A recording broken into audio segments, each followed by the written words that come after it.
Hey everybody! As you know, MattGaddy here, and for those of you that are new, it even says it right down there. How y'all doing tonight? It is, we don't normally stream on Saturday nights, so when we do it for good reason. Because tonight is a very special night. Tonight is a night called Our Path to Partner, an unfiltered view of streaming. And I have some special guests with me tonight. So let me see if they're ready to go. It looks like they are, but it looks like they're talking. So as soon as I unmute them, we're probably going to get in the middle of somebody else's conversation. So let's see what happens. Ladies and gentlemen, I'd like to present to you CMillerMusic, BloodyDrongo and RaymMusic. Hello, team. How we all doing tonight? Good. Hello. Doing really good, thank you.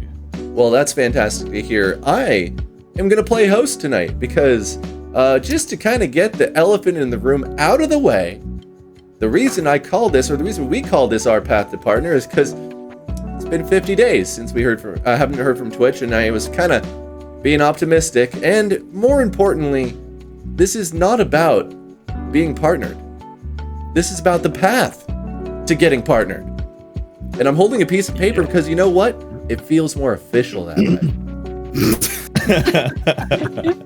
So let's do some. You look like a partner already, so. Well, thanks. Appreciate that. You know, tonight would be a great night for Twitch just to pop in and be like, "Oh, by the way, check your emails. Check your emails." And she just says no. Yeah. So let's just say hello to a few people here. For anybody that is new to my channel, or anybody that's on my channel that don't know these beautiful people that I surround myself with, let's see. We have off to my left-hand side is CMillerMusic. You are a singer-songwriter extraordinaire. Play the guitar, sing some songs, and sometimes slap some percussion. Hello, and introduce yourself. Tell everybody hello and what you do. Now that I just did. Yeah, I was about to say, I think Matt sort of like pointed it out there. No, my name's Chris. I'm an Aussie singer-songwriter. Started streaming on Twitch a couple of years ago. Nearly 2 years to the day, actually. Actually, no. Today is my 2-year anniversary on Twitch. Is it really? There you go. Oh, it actually is. I just realized. Wow. Happy anniversary to you. Congrats. So yeah, I've been playing Twitch for a while, playing music on Twitch for a while now, and yeah, I absolutely love it. We've been recently made partner in the last, 6 weeks?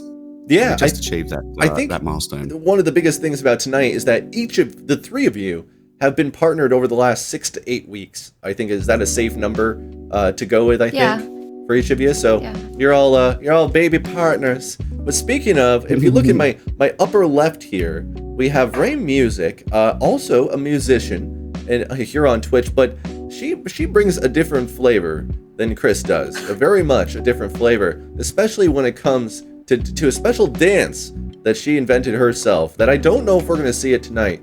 But Raym, tell us a little bit about yourself for anybody that is getting in here for the first time that's never seen your channel.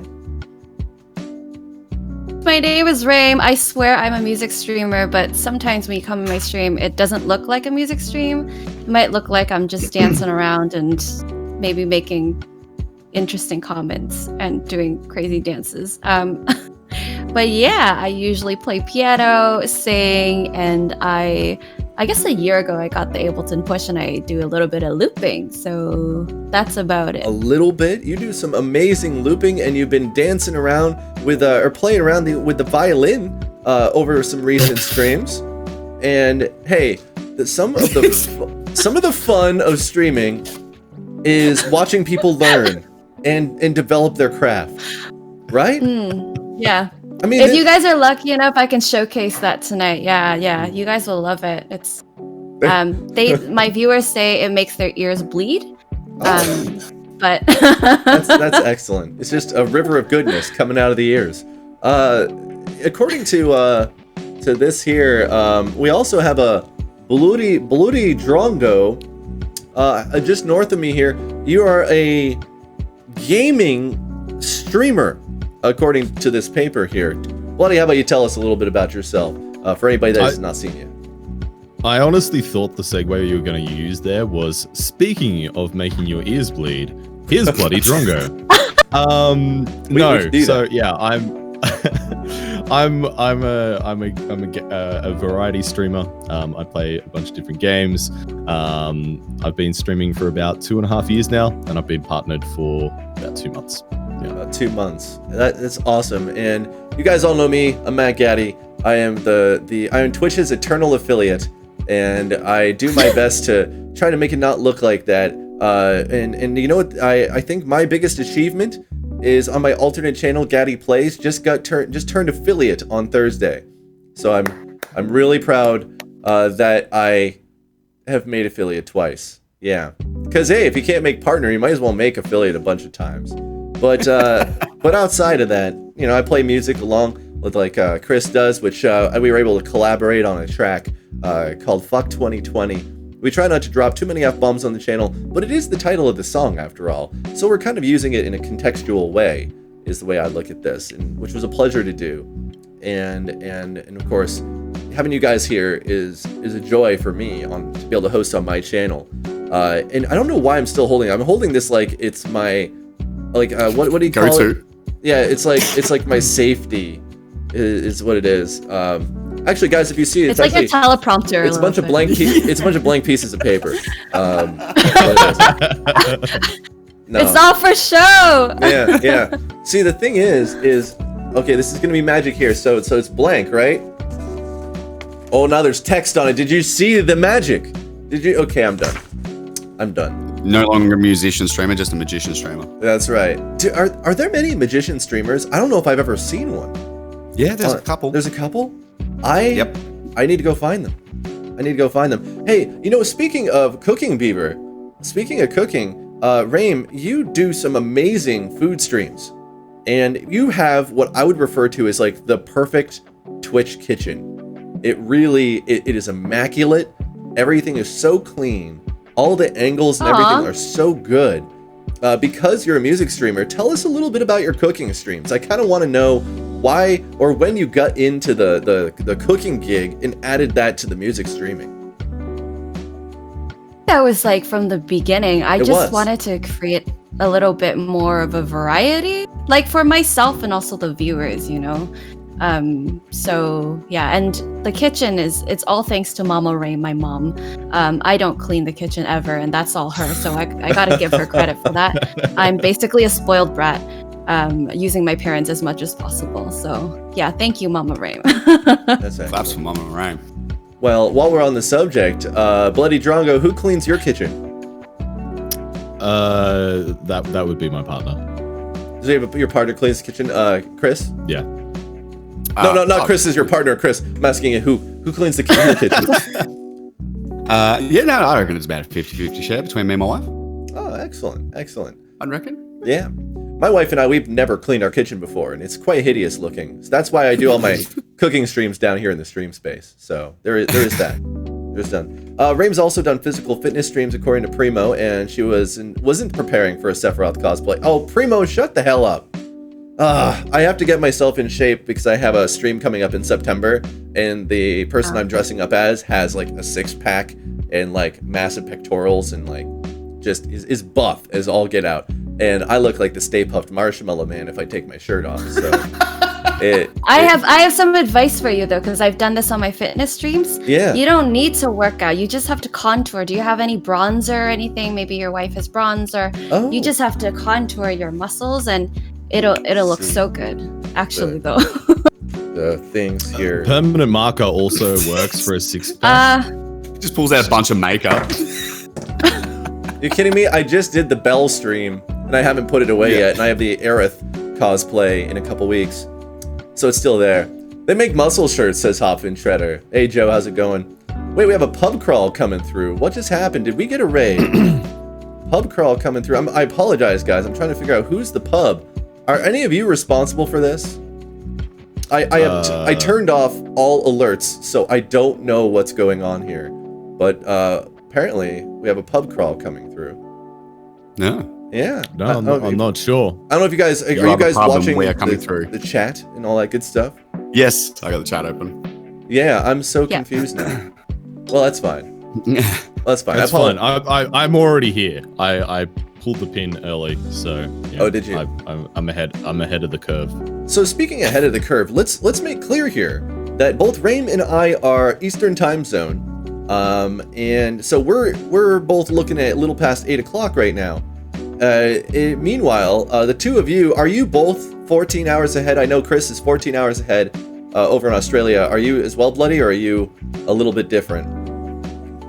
Are you in the same time zone? No, we are in the same time zone. Yeah. Okay, so you're both already enjoying your Sunday morning, which I believe you're both enjoying your morning coffee.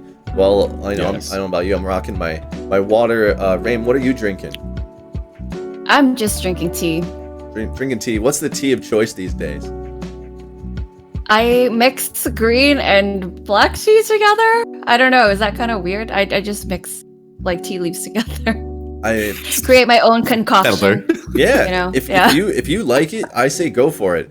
I smashed a cake into my face last night, so I can't say anything about somebody that blends their teas together. So that's pretty cool stuff. People used to make fun of me for like mixing cereal too. Like I just want to have both Shreddies and Rice Krispies. Like, is that so wrong? Is it wrong? No, not at all. Okay. I'm all about that life. I'll do Wheat Bix and I'll have like muesli with it as well. I've and never- like some What honey is over that? the top.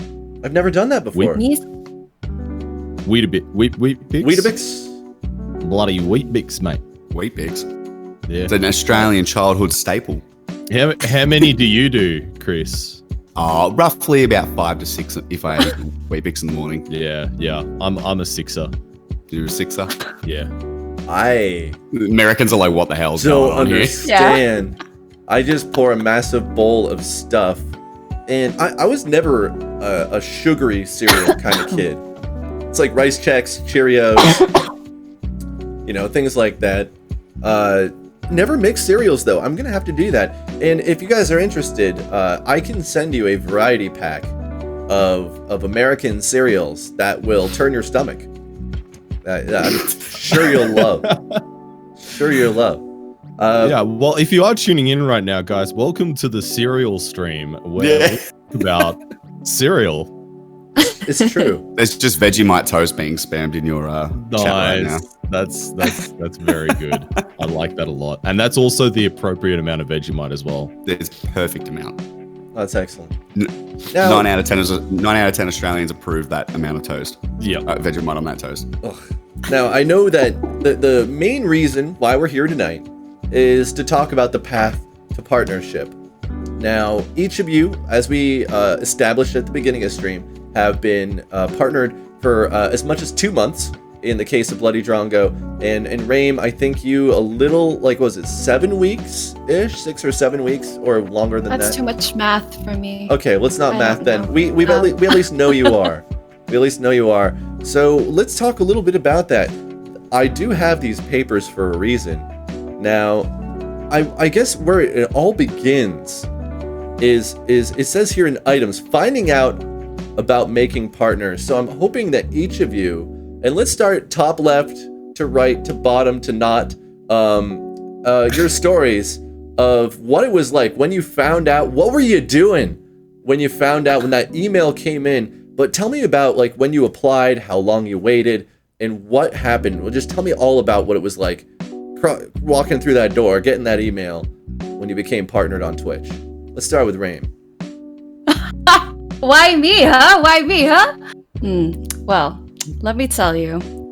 No, so I actually didn't tell anyone when I applied. I mean, I told a couple of my mods, but I didn't announce it to everybody just because I had just hit those numbers and I had heard so many rejections, even though people had their stats and everything. So in my mind, like I just didn't want to let people down.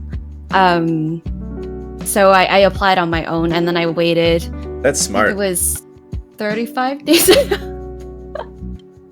There's nothing wrong with that though. I think it's really personal whether you want to announce it and, get everybody excited. I think that's great. I guess for me, I'm just like, oh, it's my first one. Like, let me just give it a try. Let me just see what happens, and I fully expected to get a no just because I've been hearing so many people getting rejected. So this was your first time applying? First go? This was my first time, yes.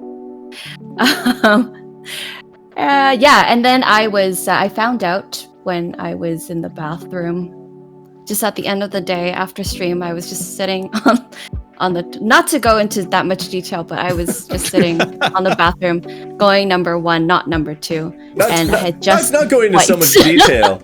Not so much detail. Let me show you the position I was in. Yeah. It was basically like this, guys. It was all right. Wasn't Upper Decker, was it?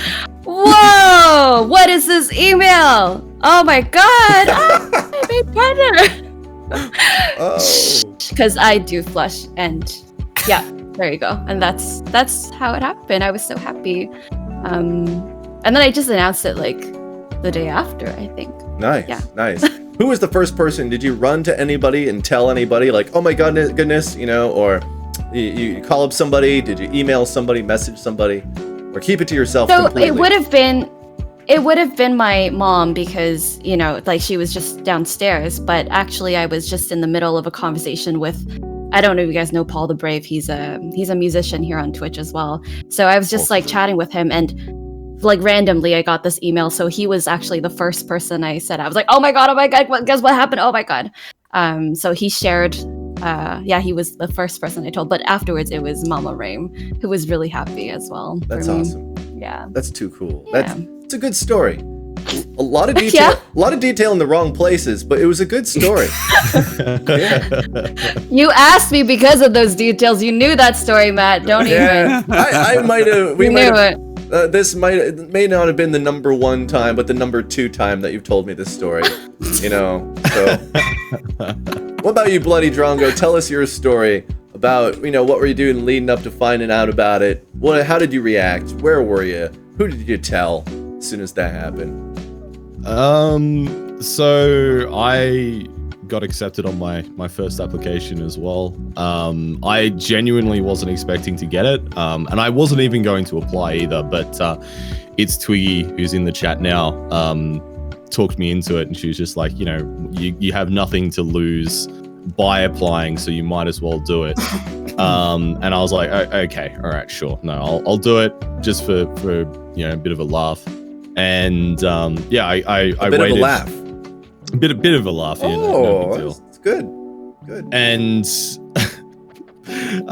so I waited about 17 days or so, and I was starting to get a little bit worried. I was getting a bit antsy and stuff. And one day I got followed on Twitter by one of the ANZ partner handlers. I'm not sure what their official job title is off the top of my head, but I remember getting the notification on my phone, and I was at work, and I remember looking at it and taking a screenshot of it and sending it to one of my mates and saying, oh, do you think this means anything? He's like, no, dude, this means nothing. You calm down. You're reading too much into it.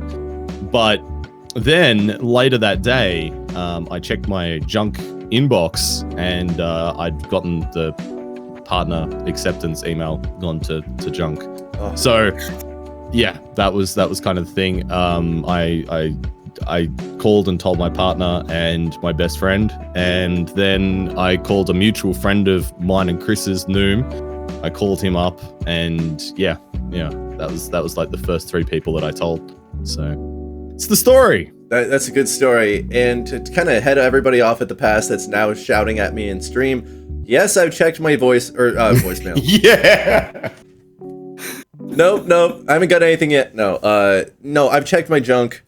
No, I checked my junk mail, and no, I haven't. Matt checks his junk regularly. Guys, and keep in mind, to be absolutely sure, you can go to your achievements and hit the apply button again, and it says your application is still in review, which I might do daily now. But beyond that, it's not happened yet. So, Bloody, that was a good story. Straight up, 17 days for you, 35 for Raym, twice as long, if my math serves me correct. And then there's CMillerMusic with his toast. You son of a bitch, I want food. Look, I'm going to throw this out there. You want to get a moderator that actually stays at your house and makes you toast in the morning. Oh, yeah? I got a... I had a few beers last night with a friend of mine who happens to also be one of the moderators of my channel. So There you hence go. why he just came up in the channel saying, he's like, do you want some toast? I'm like, yes. Well, there we go. Now, Tier, if you're here, we have a futon if you want to move in. It'd be very helpful. Yeah. And you can make me toast in the morning. But dude, tell us your story. Your story, I've heard it a couple times, but it never gets old. Especially how you reacted. So tell me your story. All right, so it was the second time that I applied. The first time I applied was when I literally just made the numbers. And then I was like, ooh, the button's there. Yeah, let's do it. And I applied knowing full well I probably wasn't going to be accepted. And I wasn't on the first time. But the second time around, I've been doing pretty well, I think. I was also just a part of the Twitch Creative Showcase for Australia and New Zealand. So that was some good fun. And then I didn't tell anyone that I applied. I just went and applied. You know, I didn't even tell my wife until like 3 days after I'd already done it. It like slipped out, and she was like, "What? You applied?" And I was like, "Oh, yeah. I wasn't gonna, tell anyone at all." And then I was working from home, obviously due to COVID. I'm an office worker, so working from home. And then same thing as BloodyDrongo, I got followed by Ellison, the ANZ Twitch Partnership handler, I guess you'd call him, on Twitter, and I was like, interesting. And then I was I had Twitch open listening to a couple of my musician streamer friends, and I had a little in the bell icon, like notification. Right. I was like, I must have been gifted a sub. And I opened it up and it said, congratulations, you've been accepted into the partner program. Click here to, and I was just like, wait, what? Quickly opened up my emails, saw the email, and I pretty much like a little kid jumped up out of my computer seat, and my wife was on night shift, so she was sleeping during the day. I got up and ran to the other end of the house. I was like, babe. She's like, what? Like bleary-eyed, like waking up. And I was like, when you're ready, please cook on some clothes and then come and see me at the computer. It's important. You didn't just tell her. You made her get out of bed in the middle of the night. Oh. So then she come out and she's like bleary-eyed looking at me. I was like, look, and like showed her the email. And she's like looking at it funny, and she's like, yeah, you applied. And I was like, yeah, look at it. And she's like, oh, you got accepted. And then we had a bit of a woo moment and a celebratory moment. And yeah, it was and then back to bed for her. Fun. Yeah, pretty much. She was like, all right, I'm going to go back and get some more sleep now. And I was like, okay, bye. That's awesome. It's a good story. So you ran in there like a kid on Christmas, woke up your wife, and then could have shown her on the phone. No, come on out. Bring her to the computer.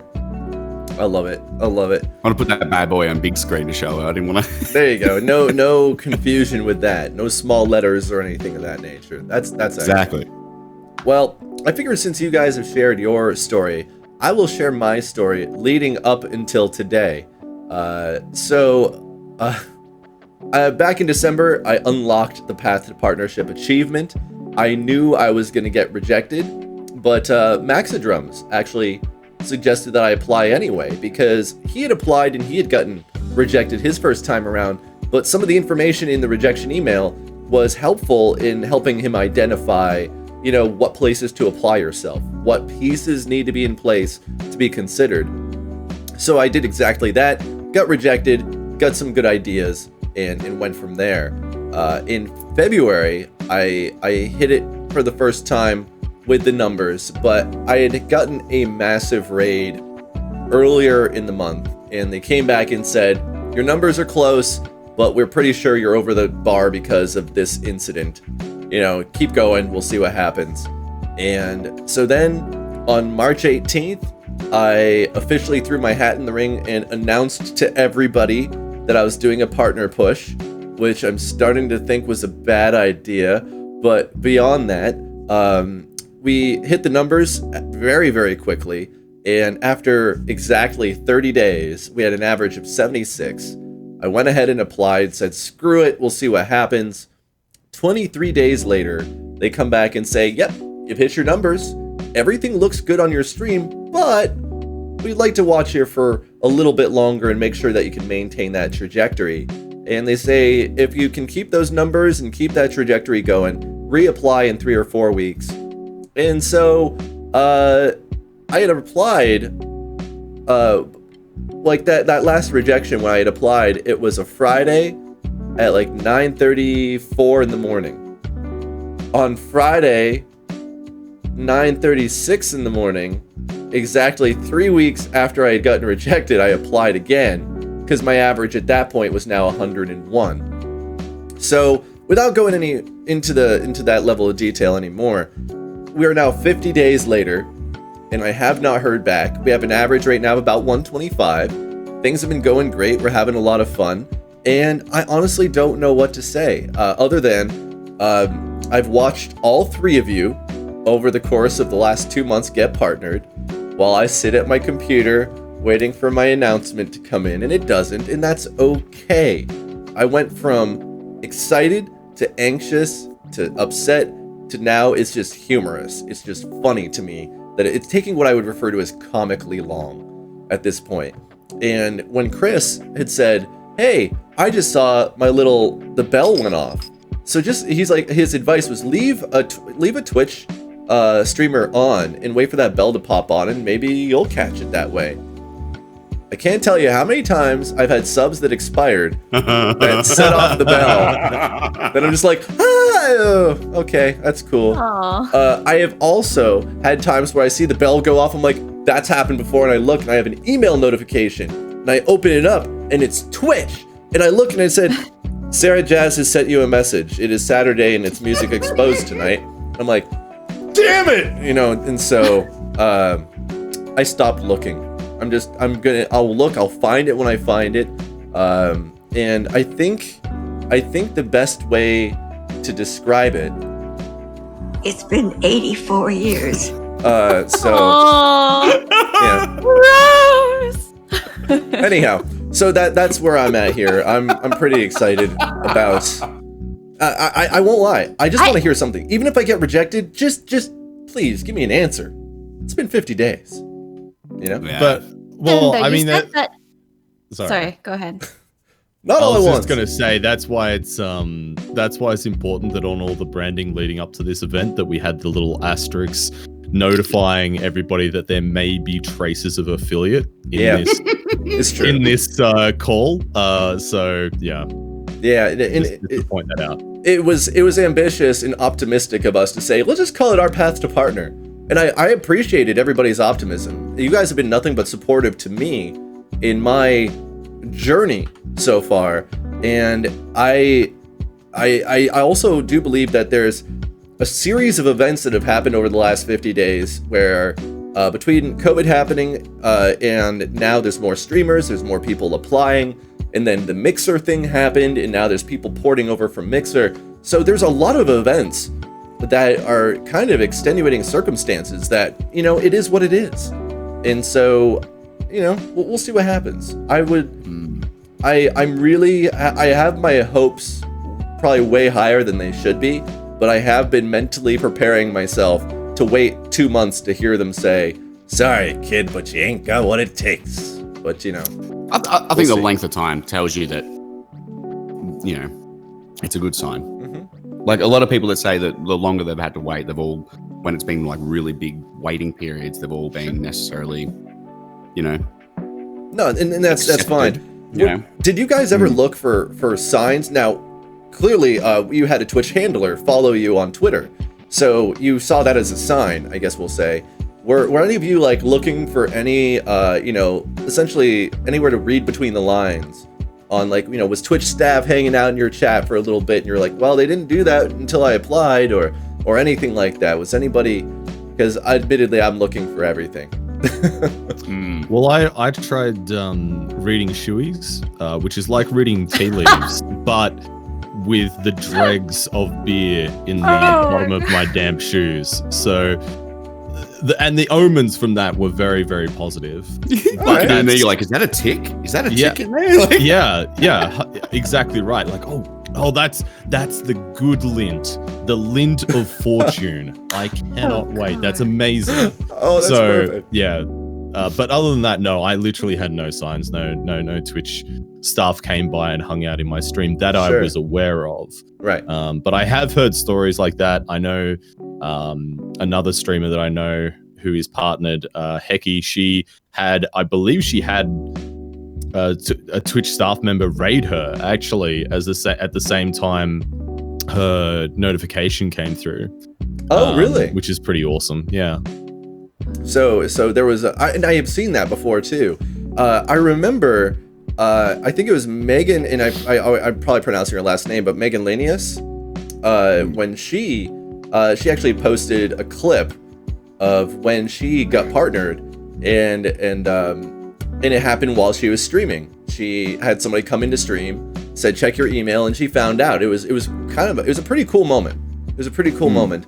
And so I know I saw that. I saw there have been raids where Twitch staff will do a big raid for somebody that, you know, let's say it's somebody that's ported over from YouTube, somebody that already had a following that has a bigger group. They'll sometimes go a little bit bigger for lack of a better term. So, and then of course there's we just send you, hey, yep, check that mark, we're good. Send them an email, and then start that. Young Gun, Ali says, a Young Gun had an epic partnership moment on stream. So it sounds like, oh yeah, Young Gun had a staff raid. That's cool. That's cool. Oh, wow. Well, you know, just saying, Twitch, if you're watching, tonight would be a great night to share that. And you know what? There was even part of me, I think I mentioned it to my wife. I'm like, you know what'd be really cool? Is if Twitch had this thing where they told Drongo and Raym and CMillerMusic, like, hey, we want you to tell MattGaddy that he's partnered. You know, make it a really fun thing. So I have dreams. Yeah, dreams. Well, guys, it's time to tell you the news. You're still waiting. Yeah. So okay. Gaddy Plays made affiliate. Woo! Oh yeah. Now For I will a third time, congratulations, dude. We all knew you'd make it.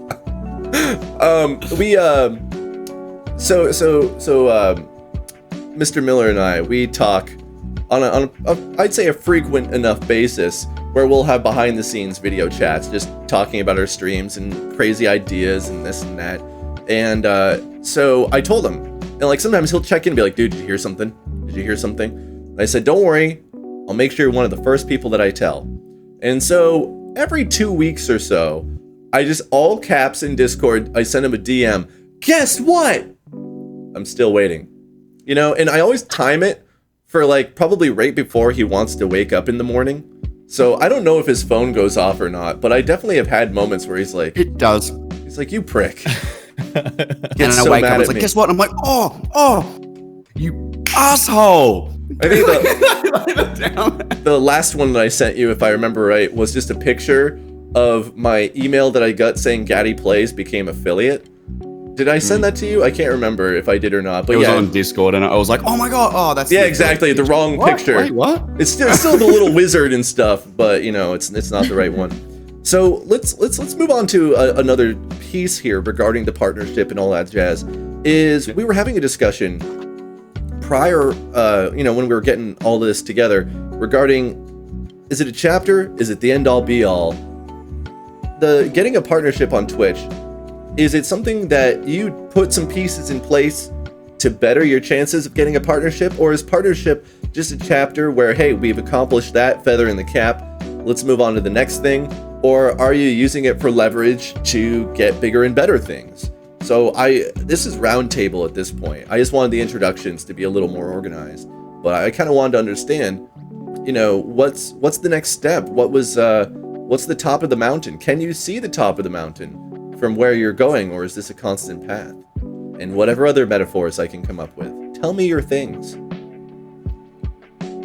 I guess for me, it wasn't really the end goal at all. I didn't really know. When I started Twitch, I really didn't know, you know, what I was doing. The whole stream was completely different. I mean, now I've branched into kind of a little bit more entertainment and comedy. Before I was solely singing. So I think for me, it's a constant, like it constantly evolves with my stream, and then based on my community and like seeing what people enjoy as well. So that's how I would do it. In terms of like getting to partner, of course everybody would like to have that check mark. For me, I never made that. I specifically tried to not make that my goal at all, because when you look at the numbers, it can be pretty daunting and can be pretty sad sometimes because it's always up and down. So I learned at the beginning when I first started streaming, I was like, you know what, I'm not going to look at that, and I hide my view count. I don't really check my numbers after stream. Just personally, it wasn't good for me mentally, and I focused more on improving, my music and improving my entertainment and growing my community, and just taking it slow, and it'll happen when it happens. So personally, that's the steps I've taken. That's awesome. It's interesting because I think I'm almost like the polar opposite of you. Like I'm a very, very numbers-based person. So I will be looking at any possible metric that I can use to try and understand, what I'm doing well, what people are liking, what people don't liking. Like I know statistically, I will lose about 8% of my viewers whenever I do a shoey. Like literally, that is an actual. Yeah. Really? That is an actual statistic. Yeah, That legitimately. blows my mind. What? Yeah, but the thing is that the way I justify that is that it's kind of like a sticking point. It's something that people will be like, oh yeah, that's the shoey guy, So it's like a weighted decision. But you're right there, Matt? Just checking on your microphone. Okay, all right, fair enough. So like for me, like I'm always like conscious of the viewer count, and I'm always checking my stats and looking at the numbers and that kind of thing. So, but for me, there is definitely a mental aspect of that, and I think that's something that you'll hear a lot of streamers talk about, is that kind of mental, I guess the mental battle, whenever you're looking at numbers, being able to, I don't know, there's a lot of, self-worth that's attached with those numbers. So when things aren't going well, it's very easy to kind of get down on yourself and think that, I'm doing a terrible job. And the big thing with streaming that I found, and speaking with other streamers, is whenever you kind of achieve one of those goals, like whether it's, reaching 5 average viewers, 10 average viewers, 50 average viewers, that you raise the bar for yourself. Like you internally raise the bar so that you are, you have a new minimum expectation for yourself. And if you ever go backward from that, then it's always, fairly tough mentally to, not get too focused on that. But it's kind of interesting to look at the different aspects. And I think it comes down to each individual as to what's going to be the most healthy way of looking at it. And what is going to be, ultimately productive in terms of producing the type of content that you want to produce. What about you, Chris? I am very much like Drongo. I work in an industry that's purely numbers based. So I work in finance. And so when I first started streaming, I was exactly the same. I was like, I'm looking at every metric. I'm looking at these things. And I think we're sort of touching on the psychology of streaming here a little bit too, which we were going to discuss. But, you would see a numbers drop slightly. And like Alana Maddie's just touching on it now. She'd stop playing songs where she thought that, she was losing viewers because there were certain songs that she was playing. But then later on, she played them and the viewer count would go up. So it's like that whole psychology of you seeing your view count. Yeah. You start changing the way you stream based on the viewer count, which then makes you unhappy when it doesn't work out. And like you start picking up on anything you're doing, and you start changing yourself. And then I got to a point where I was like, no. Like I'm doing this for me, and I want to make good content, and I want to be enjoyable and happy, because then that makes people watching me, enjoy the content. So I'm going to do what I want to do. And the moment I stopped doing that and I turned off my viewer count on my, the viewer count, I think we've all done it at some point. You had in the top left corner or top right corner, how many viewers were on, and I got it out 6 months in. I was like, I have to turn that off, because I see that number go down and I'm like, what did I do wrong? Oh my God, did I hit a note wrong? Element. Yeah. Yeah. You're like, oh my God, am I that bad? And you start stressing. I'll just show myself out. See ya. No, I was going to ask you. You start. I was going to ask you if there was anything that you have changed, because you're like, oh gosh, that seems like it's a bad thing to be doing. It's killing my numbers. Like, I was going to ask that. You're touching on it now, but I was wondering if there's any examples.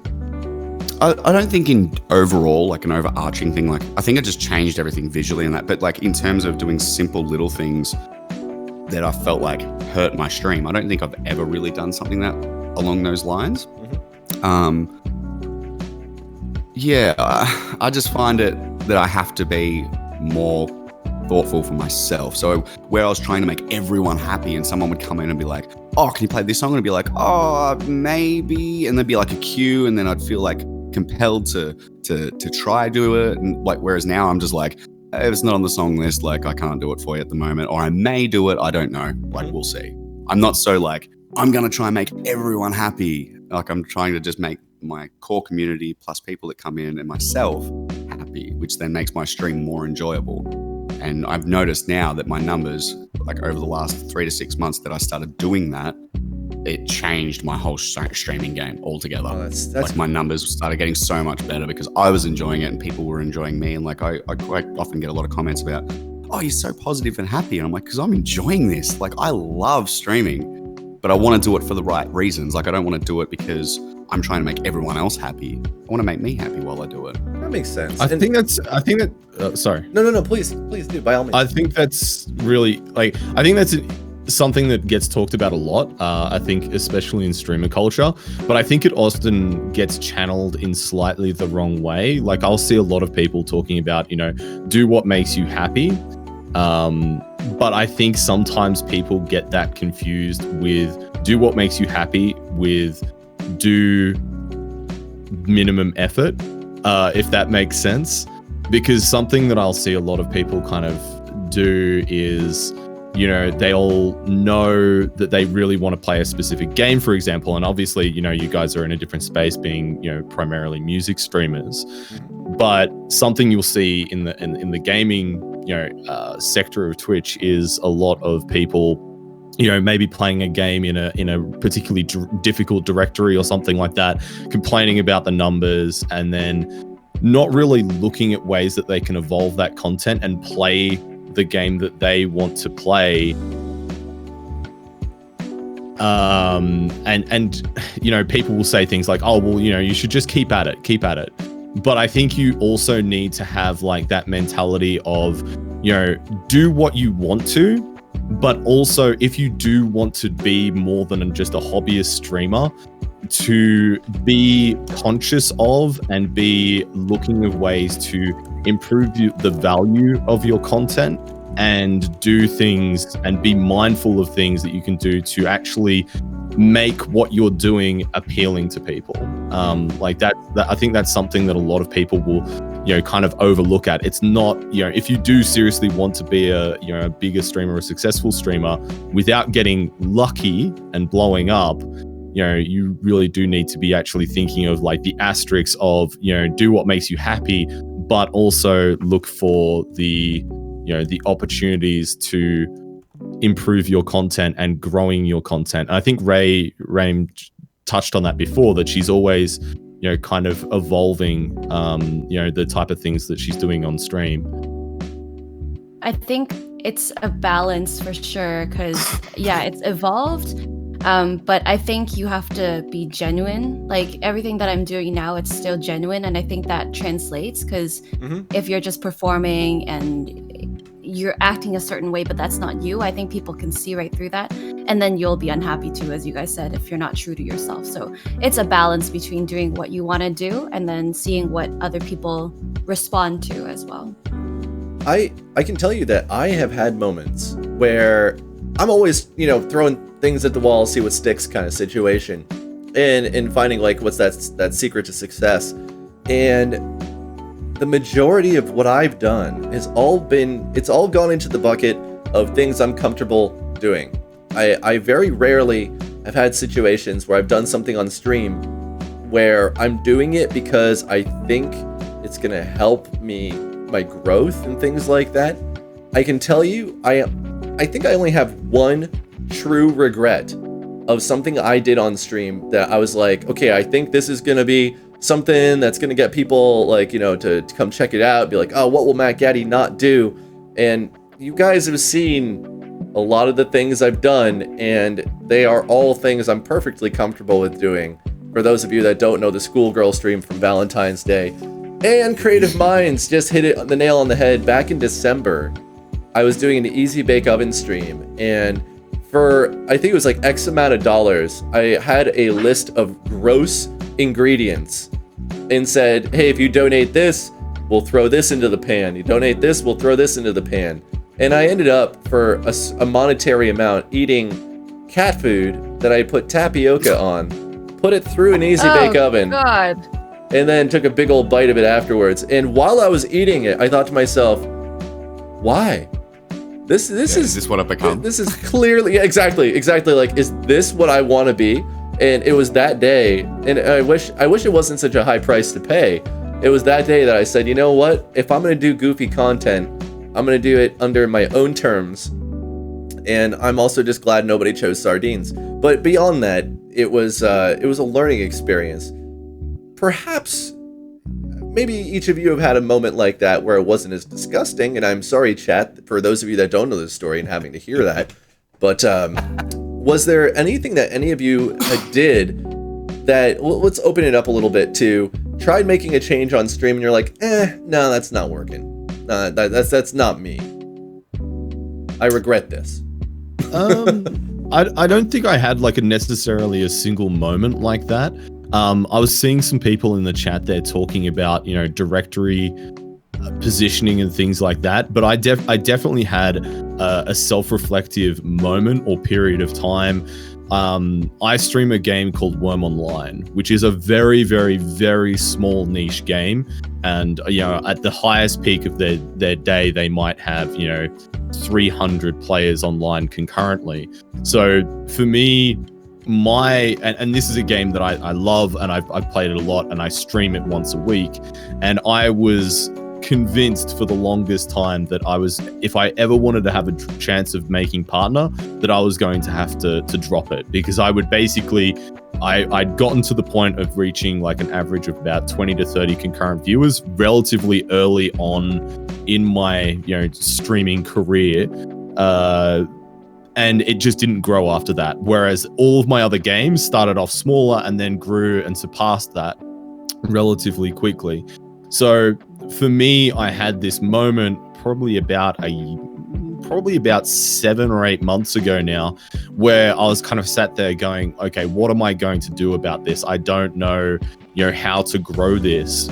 And I sort of had this self-reflective moment of, okay, well, the content that I'm making is very much only geared towards people that actually play this game. And I realized, well, that's a really stupid thing to do, because I already realized that the content I'm making is only geared toward those players. So I'm not going to actually bring in a huge amount more people, even if I have a way of connecting with them, because there's such a hard cap on that number of players. Mm-hmm. So what I then transitioned to focusing towards was making that same content for the game accessible to people who didn't play it. So I started doing more things like, this is like a sandboxy kind of building MMO type game. And I started doing things like tours and having like guests on the stream and stuff like that, just talking in a very general sense about the game. And my numbers for that have, they're not insane. They're still definitely probably the lowest of my concurrent streams, but they've gone from, being around like a 30 concurrent average stream for this up to, I think last stream was, I think, about 64, 65 concurrent average viewers, which is, essentially double the amount of viewers.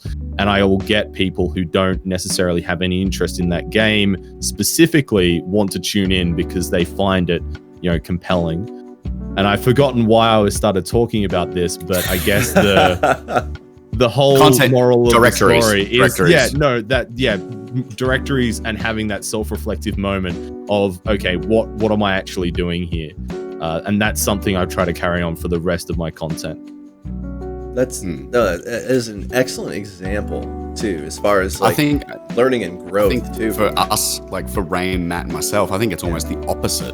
So if we don't play music on our stream, and we were to play video games on our stream now, we nosedive in viewers. Mm-hmm. Yeah. Like significantly. Like I can have an average of 100 viewers on music streams, and I go and play a game and I'd have 15. I can tell you that during my partner push, I went to just music streams only. I had been doing gaming, easy bake oven, just goofing around, like a little more variety. But the moment that I went with the partner push, it was music stream, music stream, music stream. And it wasn't until about a week ago that I just gave up waiting. And now I've gone back to playing some games here and easy bake oven last night, you know, stuff like that. But it's because I knew that playing music streams would be what brought people in. And it's the core of my channel, no doubt about it. But I also positioned myself for that partner push by doing exclusively music streams. But I think that's sort of like what we're talking about now sort of leads into what we're probably going to talk about next, is like trying to define what kind of streamer you are. You know, and I think, you know, when we originally talked about this, BloodyDrongo was put it out there perfectly. So I think, you know, Drongo, you want to talk about this one, because I think you would really have. Drongo, you might need these here. I've literally forgotten what I have said previously about this, but I guess what kind of streamer are you? You know, what kind of streamer am I? Yeah, that's a difficult one, because I definitely consider myself a variety streamer in the sense that I'll play a few different games. But the way I try to approach my content is essentially just chatting with gameplay as well to kind of enhance the experience. But it's kind of, I think it's very, very difficult for people to not get stuck in a specific genre. It's very easy to fall into that trap. And you would see this a lot with specific streamers that might just play one game for like 2 or 3 years, and then they'll burn out from that game, and then they'll try and pick up something else, and they will just nosedive in their numbers straight away, similar to what you guys are talking about if you were to do like a gaming stream or something. I honestly don't remember what I said about this. So what we talked about was like casuals, pros, entertainers. Oh yeah, like, sure. You know, I remember now. Yeah. So the way I look at it is, you know, I guess if you're just starting out, trying to understand the type of content that you want to make. And in my opinion, there's like a few different general buckets or categories that you can put streamers in. Like you've got your pros, you've got your entertainers, you've got your hobbyist streamers, and then you've got kind of, I guess, the apex streamers, which are usually a mix between the all of them.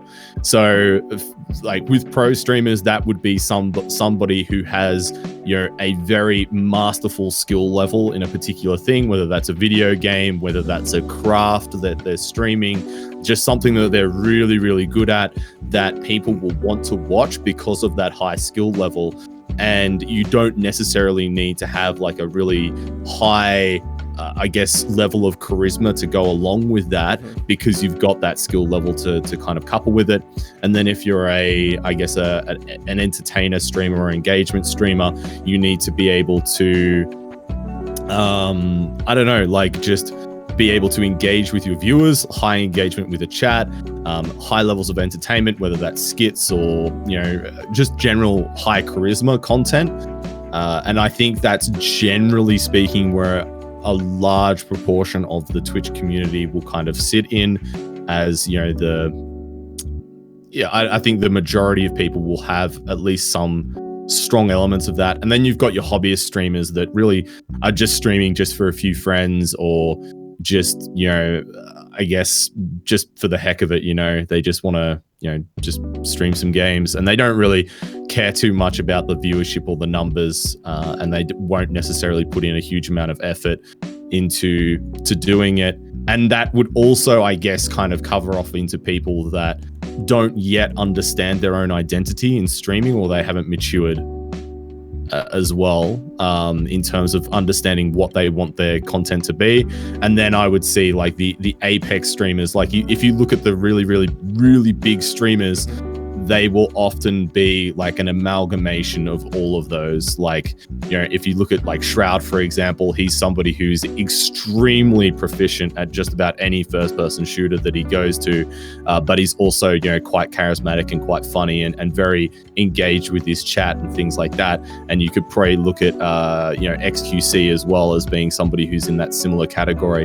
You know, he's you know, very, very skilled as a person.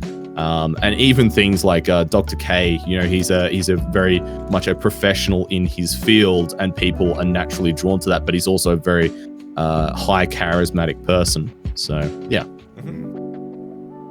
There's I think that when it comes to streamers kind of finding their voice, finding what works for them best, some people know it right off the bat. Some people are kind of, you know, fishing around trying to figure out what works for them. And I can tell you that coming in as a music streamer, the funny thing is like, for me, I was never meant to be a music streamer. My brother, who's one of the mods in my channel, Beaveresque, and I were working together to come up with a variety show channel featuring two puppets named Marty and Skeech. And that was going to be our entrance into Twitch. And without going too far into it, I started playing bass on Twitch just to kind of like feel it out, understand OBS, use it as a learning tool, essentially. And then things kind of just exploded as far as a lot of follows and raids, and people kept coming back, and viewer count started going up, and I'm like, crap.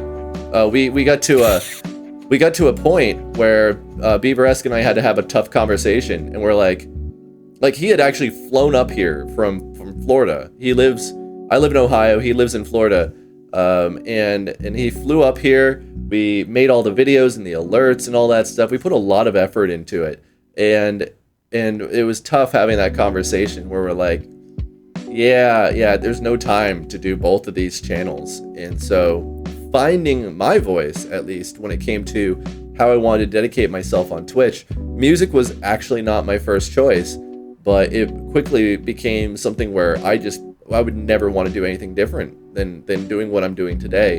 And luckily we were able to incorporate our fuzzy little monster friends into stream, and they pop up from time to time, which I know they're due. But my point is that when you're talking about, you know, being an entertainer, a combination of being a pro or just casual, whatever you're looking to do, it is interesting watching somebody kind of come into their own, not just as finding out what they want to do for content, but the kind of stream they want to be. A great example, before we started this stream, you guys were asking, hey, you know, do we swear on this stream? Do we, like, you know, what kind of level of adult content are we gonna have? And so that is another example of what you gotta ask yourself. You know, do you want to be somebody that swears like a sailor? Do you want to be the next Mr. Rogers? No, we're definitely, none of us are any of that, but you know.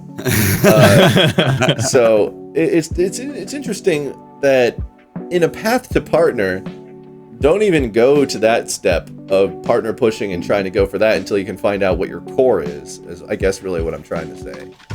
But yeah, 100%. Like the amount of, I think when Drongo said before that the majority of streamers are entertainers, because there's a lot of gaming streamers that aren't like super proficient, you know what I mean? Like absolute crazy gods at any game they pick up. And so like they have to have another element, and you go watch some streamers, they will go play some other random games and everything like that. And yeah, they might be like pretty good, but the majority of the time of just about from whether it's top tier to medium tier, whatever streamers, they're all that entertainer. They're all engaging and you know, they're just super engaging and entertaining and funny. And, you know, somebody that you would just be like, oh, such and such is on. Yeah, I'll go jump in the stream and have a watch. And, you know, and that's what makes it's not even necessarily the game they're playing. It's just you're going for the personality, because the personality is funny. I had, after 14 months of streaming, I had a first that happened just a couple weeks ago. I was doing a gaming stream on my Gaddy Plays channel. We raided somebody that was playing Final Fantasy VI, and she wasn't even affiliated yet. And so we were like, all right, let's help get her to affiliate. And she was like, no, I don't want to be affiliate. I actually unlocked it like a long time ago, but I choose not to because I come on here to game and for fun and talk to people because I'm friends with people on here. And I have no interest in like making emotes and doing all this and, you know, everything that people, like everybody kind of starts to assume that everybody that's streaming on Twitch is trying to climb this ladder. And and that she was, this person was the first time I had met somebody on Twitch that just had no interest in doing it because they didn't view Twitch and streaming as that evolution, so to speak, as far as affiliate versus, you know, and so on and so forth. And so to each their own, 100%, but that comes down to what kind of streamer are you? And this was a casual, 100% through and through.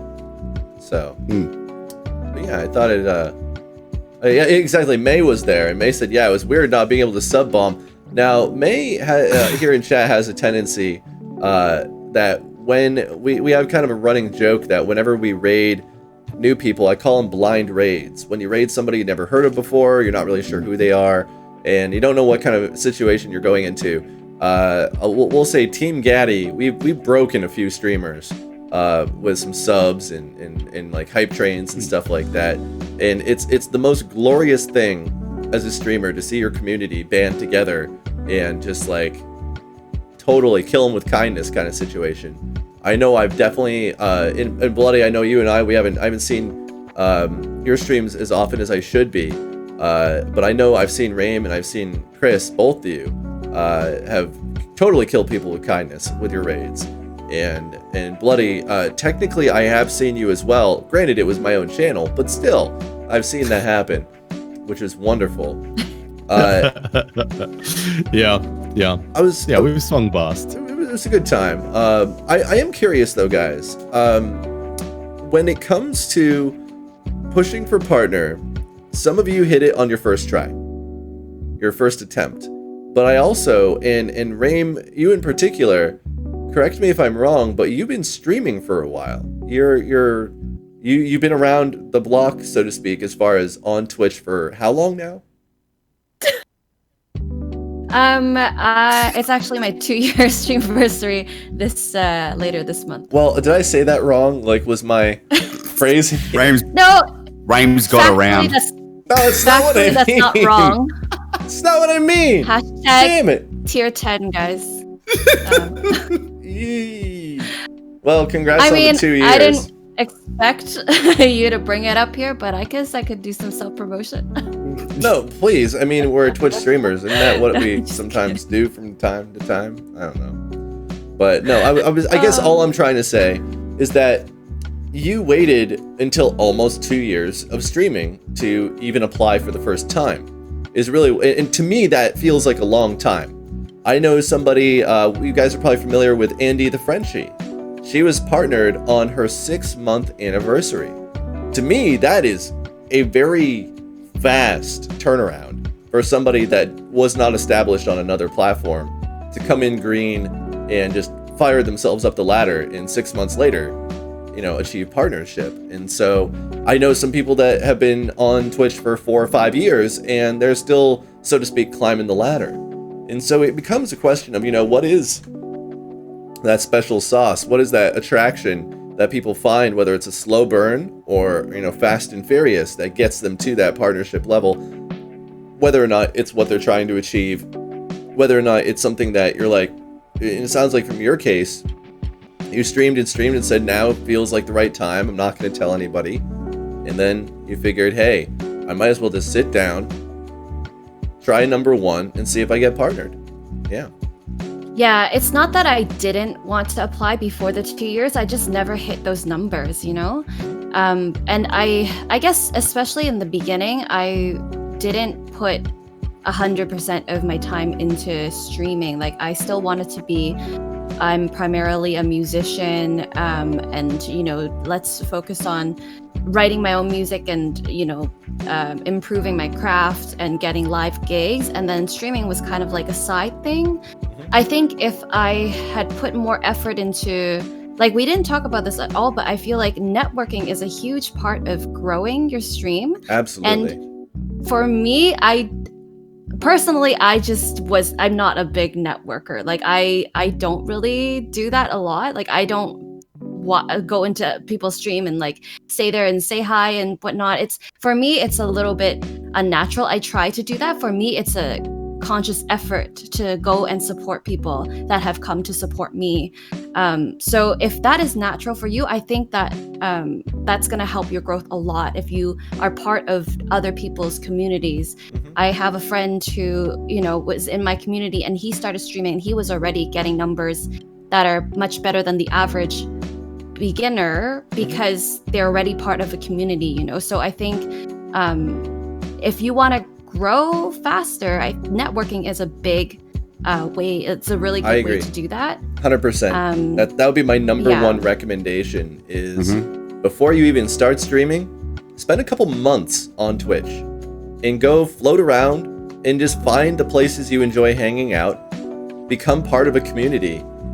I was the person that got me my start, so to speak, is believe it or not, it was Sarah Jazz. Is one of the people as a viewer, before I started streaming, I was just checking out her channel, and there was definitely a lot of people, Don Palombi Music, John and Josh.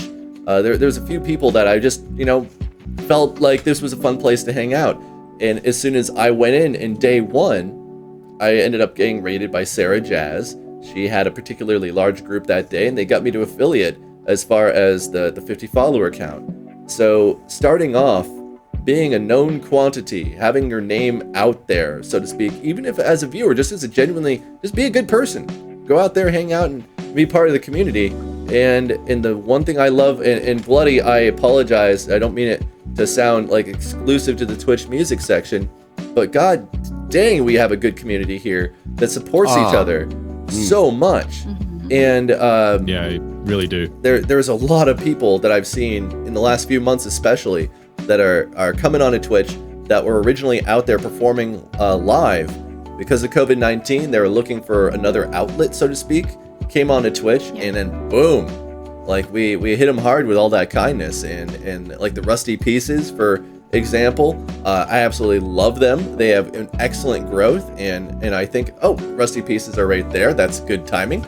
And I guess, I don't know, I just think that there's some really good people out there, and that doesn't stay within the bubble for just for music. If you're gaming, absolutely find the places you feel like you are part of the community, and that's going to help you with your growth. And even if you don't stream, just be a community member. Don't be a lone wolf if you can help it. I think like we were touching on it, that like I can't actually say who's said that. Did I just see you do this? Yeah. Did you just do this? I couldn't really say it for a moment. Yeah, because there was like. I think they're all somewhere out there. My screens are actually quite far away from me at the moment. But like, there's a fine line between networking and doing the wrong thing, which is one of the etiquettes that of streaming. Obviously, you don't go into a Twitch stream and you're like, "How's everybody doing? Yeah, doing well. Okay, cool. I'm going live in 10 minutes. I'll be streaming this. Gonna start streaming." Like, that is 100% no. But I mean, like you said, become part of communities and stuff. And before I started streaming, it was the same thing. Yeah, you become parts of some communities, and you listen, and you take notes too. Like, you learn about other people's streams and the look of it and how they handle it. And sometimes you can ask some really simple questions. You don't have to ask it on stream. You can go join their Discord and ask them off stream and things like that. And really, really sort of learn before you go and do it. And I think like that whole networking aspect is like talking about finding your little, I guess, your own little club for you. Like, and you associate yourself with people that are in the same niche as you as well. Sure. So, if you're a streamer that streams certain games and all that sort of stuff, so like Not Random Enough, for instance, you're saying like charity streaming. If I was in that sort of thing, I would be trying to find many other charity streamers and maybe even reach out to them and just try and network with them a little bit. Not say like, hey, come raid me or anything, but ask them questions about it. Like, hey, I'm looking to do this. How would you handle this? I want to try and raise some money for this, and like get some ideas to help build your channel, and then that networking then will just come across as more natural rather than be like, I'm a charity streamer. You should raid me. Like, that's not gonna. That instantly is gonna make that streamer go, see you later. Whoa, So- Hopford. Often coming in. Joe. Big place. Yeah. Dude, that's my friend Joe. He is an awesome dude. An old friend of mine back from my Vermont days. He's actually the owner of Burlington Beer Company. I don't know if you guys have heard me mention them from time to time. Yep.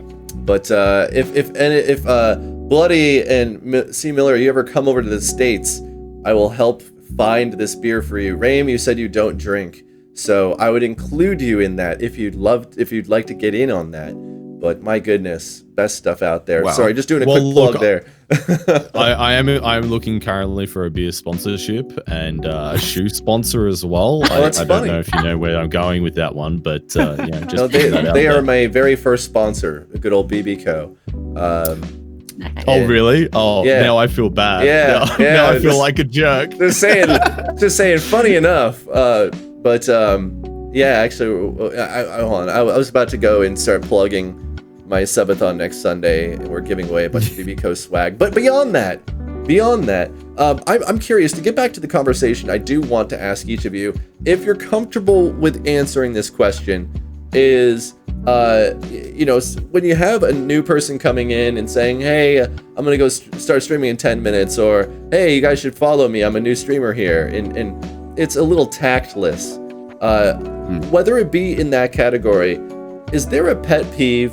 Is there something that occasionally happens on your stream that this is your chance just to say to anybody out there, can you please stop doing ABC or don't do XYZ, please? It really There's Oh. bugs the crap out of me. There's too many to the list. I'll limit it to two. No, I have I'll the limit it one. to two. Yeah, there's Beaver. Beaver knows my number one. Anytime anybody ruins a raid, anytime anyone ruins a raid, Oh. they come in ahead of a raid and they're like, raid incoming or incoming. You see, I'm obviously starting to feel it. But yeah, we actually on our channel, when we go to raid somebody, I let people know that if you go ahead of the raid, like whether you're raiding or getting raided, because if you're getting raided and somebody shows up ahead of time, I always say, it's like Christmas morning, you're opening your present, and then your sibling comes over, it's PlayStation. And you're like, okay, I'm still excited because it's a PlayStation. I'm excited about that, but you just totally ruined the surprise, and the surprise is half of the love right there. That's And- so Yeah. weird. I've literally never experienced that. Really? That is that Oh, like just wow. a music thing? I don't Like, know. I've honestly know. never seen that. No, It's from people that aren't normal parts of the community, I think. usually, Right. usually. They're people that jump in and be like, yeah. It's usually when you like I've gotten bigger raids. The bigger raids usually have people that are along for the ride that aren't up on the etiquette, so to speak. We actually tell people on our channel now when we go to raid somebody, I'm like, please don't ruin the raid, because I've when I go to raid somebody, I'm already on their channel on another screen looking at their chat, and I know who's been hanging out with me, and then I see them go do it, and we've told people, if you ruin one of our raids, you're timed out for a week. We actually had to implement that. Luckily, we haven't had to execute it. We use it as a deterrent on our channel because it's so annoying to get to ruin that moment for somebody. You know what I mean? So I apologize. That's a pet peeve for me. So when it comes to growth friends, and you're a streamer, don't do that. I don't know. What do you guys have? Anything that that you want to make sure people do not? There is no try. Yeah. my number one is probably my number one is probably someone just coming into the channel and then just going, "Hey, play this, Yeah. play this song." You never seen them before. They never said anything before. Never seen them before, and they show me like, "Oh, you should definitely play this song. I think you could play this song. Play this song for me." And you're like, "Hi, how Yeah. are you? Welcome to the channel. I hope you're doing well. There's a song list. If you want to request a song, you can put it in the queue. There's currently 15 songs in there, so it might take some time." Do the whole explanation thing, and they're like, "No. But I've got to go soon. Like, I'd really love you to play my song." And you're like, I honestly. And then they repeat it. They still repeat Yeah, it. they You know, say it can you over and play over. this? Like, yeah. I did you guys have? I don't know if you're friends with Sarah Jazz at all, but she posted an excellent tweet, an excellent video of how she responded. It actually happened to her this week, where somebody came in during her. She got a new saxophone, straight up music stream, and somebody's like, "Play this," and she literally sets down her saxophone calls them out, and she's like, "Do I look like a jukebox to you?" And my favorite part, well, except for the ending was a little odd, but she's basically like, "I'm not a jukebox, and you can at least pay me. Jukeboxes get paid for the music that they play." It was, I don't know, it was glorious, because it's like 45 seconds of just setting the record straight. Bam. There goes Joe. Can play a King Gizzard song. I love it. Yeah. Love it.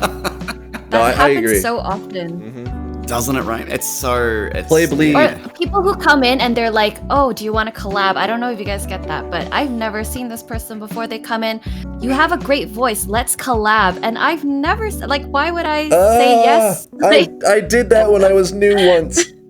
Oh, Matt, maybe it was you. Oh God. No, it wasn't me. It wasn't me. No, like, I only did that once, and it was somebody I was already friends with. But yeah, if you want to collab with somebody, you can whisper them. You can go to their Discord and DM them. Twitter has DMs as well. Like, don't call somebody out in front of everybody, because then you're just like diplomatic. You're like, "Hi,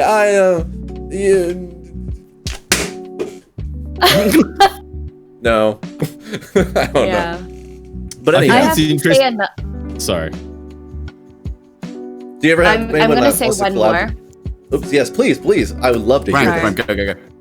I was gonna say one more because this has been happening more often for some reason lately. But someone comes in and they're like, "Are you Japanese? Or are you Philippine? Like, what ethnicity are you?" And I don't mind talking about my ethnicity, but that's like the first thing they say, and they assume. Yeah, the first thing that they say, and it's like they always assume like one ethnicity. They don't even ask like, "What's your ethnicity?" It's just like, "Are you Japanese? Are you Filipino?" You know, like, it's just weird to say that, ask that as a first thing, you know? Yeah. Yeah, that's another one of my big Filipino or Hawaiian. Yeah, someone came in and just said that. I'm like, are those my two only choices? Like, you know? Yeah. So now it's interesting because you can't tell. Well, sometimes you can, as to whether or not they are just being trollish. Are they just being oblivious to the fact that that's not exactly something you should go in right out of the gate?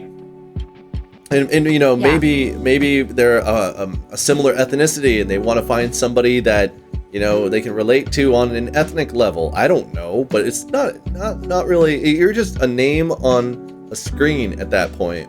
So there's no relationship, there's no understanding. I don't know, that would be almost like walking into the theater and somebody is performing on stage and you're just like, "Yo," like, I don't know, it's weird. Yeah. Bloody, what about you? Do you have anything that happens during your streams that you're like, "Hey, you guys can stop that now"? No, not really. I've been quite fortunate in the fact that I don't really think myself or my channel attracts many trolls, except for my regular viewers, and they will just troll me in a very wholesome kind of way, and I'll troll them back. But in general, I think, you know, my channel's not large enough to really attract a lot of this, which kind of affords me the luxury of doing what I'm about to talk about, which is essentially, you know, I will always give people the benefit of the doubt, unless they're being like openly malicious about something, like, oh, you know, come in and say like some racial slur or something like that. Oh, yeah, that's obviously an immediate troll. ban. But if somebody comes in and be like, "Oh, you know, hey, well, it's been nice hanging out, I'm going to go stream now," I'll, you know, maybe like I'll whisper them like afterwards and be like, "Hey, I don't know if you're aware of this, but like on Twitch, you know, there's a bit of an etiquette thing where you won't, you know, necessarily do that." And I'll always kind of give people the benefit of the doubt that, you know, they might just be new to the platform. And I think, you know, there is definitely, like you guys have said, that etiquette aspect of things. And I don't like to assume that people are aware of that etiquette straight off the bat.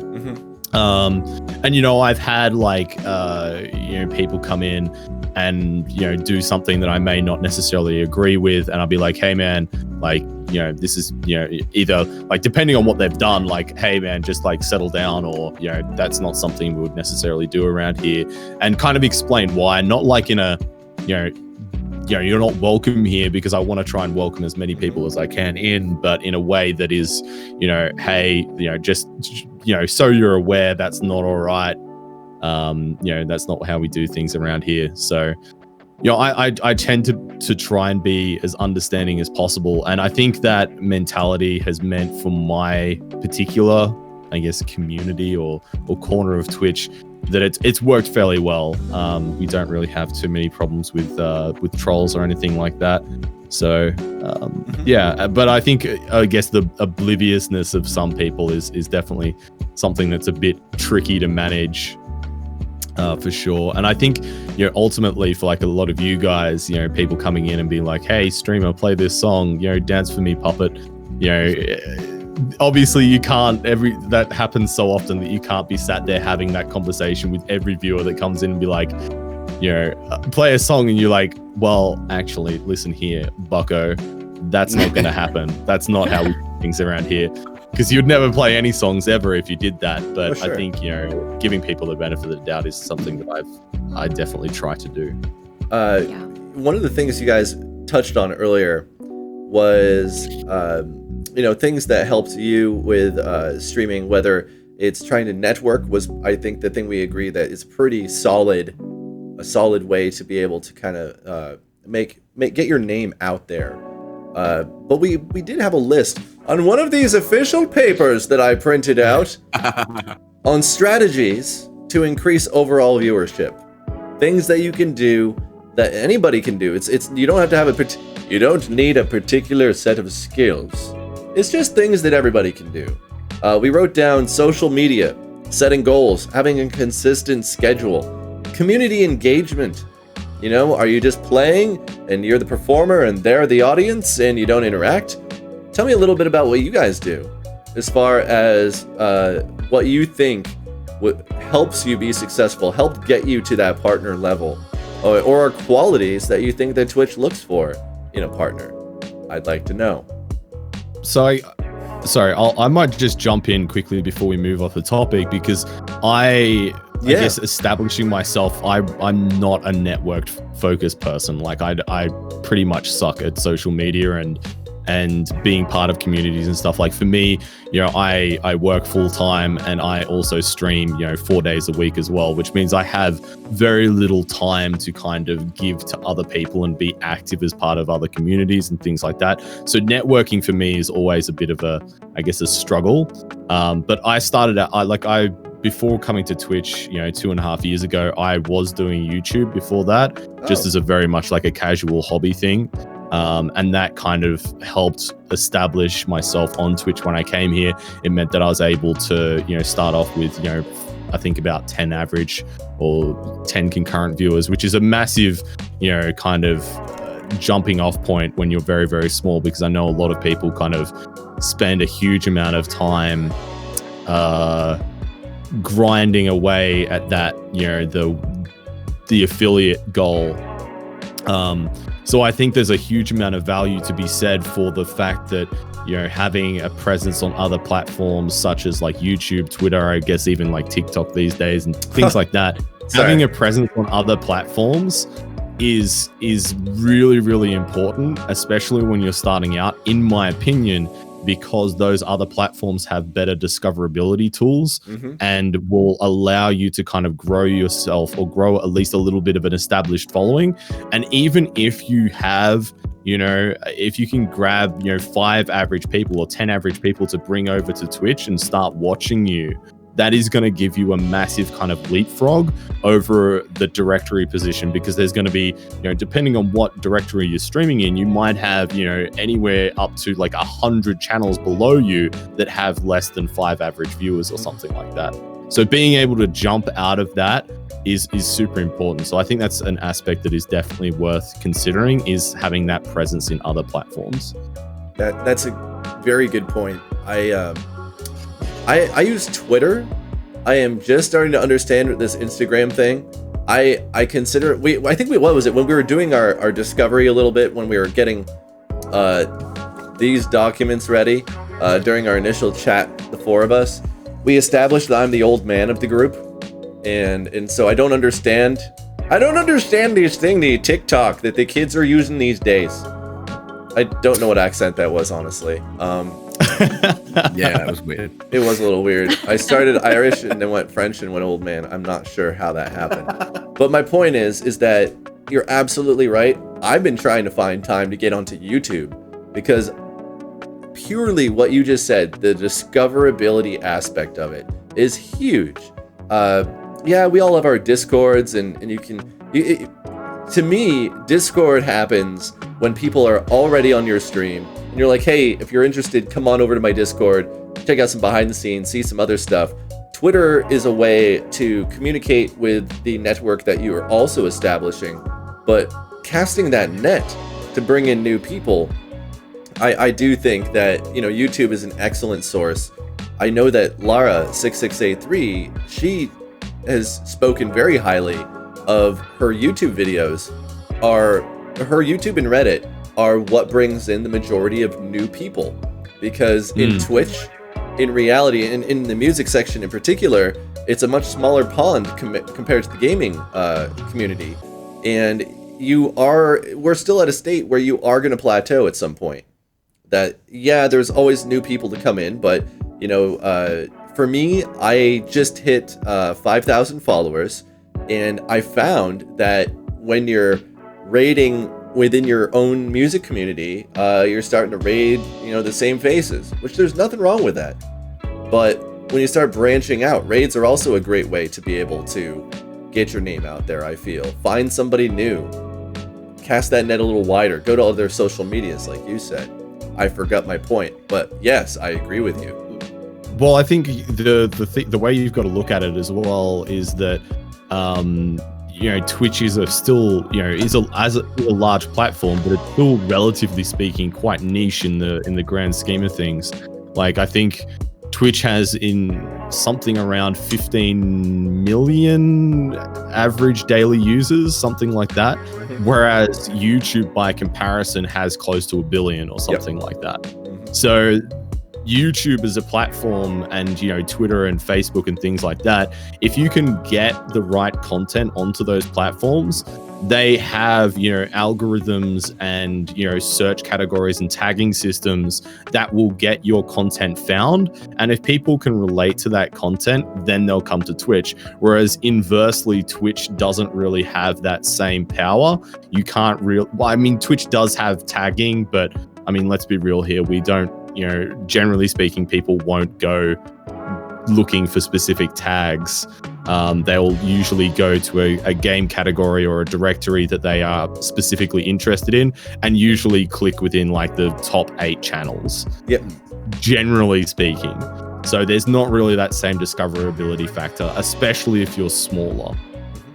With YouTube, it's already so saturated, though. I find personally it was really hard for me to, you know, get YouTube people to come and watch my Twitch, and I had, you know, a decent Instagram following, and that was really hard for people to transfer platforms as well.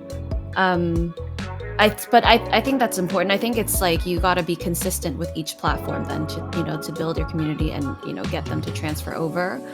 I think another thing with Twitch is that they have the recommended channels, and I had a few people come in and they say, oh, I just saw you on my recommended, you know, so having good visuals to attract someone into your stream, I think that's also important too when they're looking at recommended channels. I can tell you that I find when I started on Twitch as a streamer, I did speak of having the advantage of having been networking and been part of a few communities on a few channels. But what I found to be the most, the biggest challenge is that the initial beginning, I look at it as like, you know, the snowball at the top of the hill is a tiny little snowball, right? And the further you go down, the more you gain, where it's like a chicken and the egg, where you have to have a group of people initially kickstart you. Otherwise, if you just get on, I have a friend of mine, you know, a guitar player from Vermont, that he saw my successes with Twitch, and I think he wanted to get in on that, and hopefully he's not watching, so I'll feel really awkward. And so I was trying to explain to him, like, you got to start by networking. You got to start by getting your name out there or finding a way to bring in an initial crop of people. And because if you start with 0 viewers and you just stream, there is an aspect of if you build it, they will come. There's an aspect of that.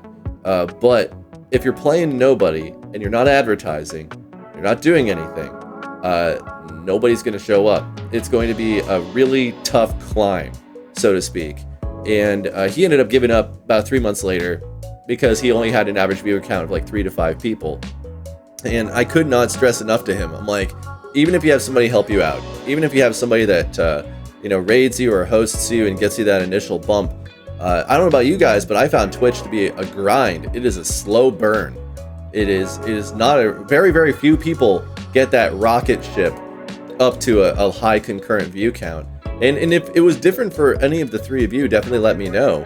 But a good example is Mr. Dom RaymMusic, who is here in chat with us.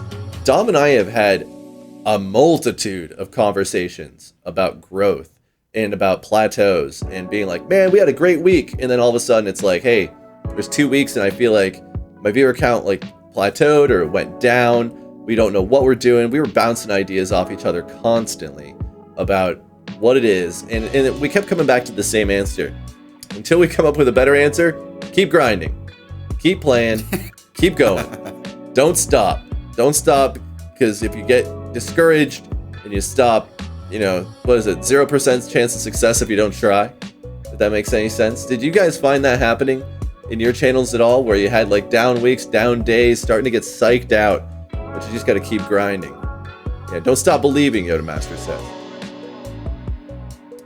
I think for me, I was really lucky when I first started, and I think my second stream, I got a raid from Livy in the Middle with over 100 people, and that like boosted me and got my name out there. And so I was just really lucky. And then for the first stream, I actually asked a favor from my IRL friends and family, just to whoever's available, just to watch me and get my numbers up to like maybe about 10 people. There you go. Just to be a little bit higher on the list.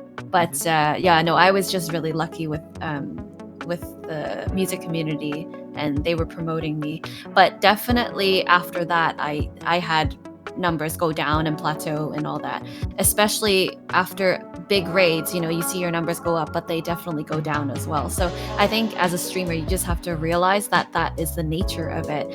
When your numbers are going up, you just ride the wave and you're happy with it, but you know that it's an up and down thing. Yeah, 100%. We are. I feel like. Oh, sorry, please, Chris. Yeah. Like the whole plateauing thing too. Like, I think there's a little bit of a misconception too. Like, for instance, and you probably do this as well, and we've all done this at some point or another. You plateau or something like that, and then you look at some other streamers and you're like, but why are they doing better? Like, and you start comparing yourself to other streamers, and you're not necessarily like hanging shit on them, but you're just going like, they're succeeding, they're doing really well, and I feel like I'm still producing great content.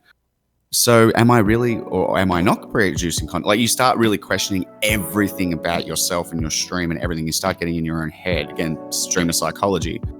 And I think the perfect example for me, and I actually asked them for permission to talk about this. So this is I'm not speaking out of school. Ooh, do tell. But I started streaming relatively around the same time as a duo called CA in LA.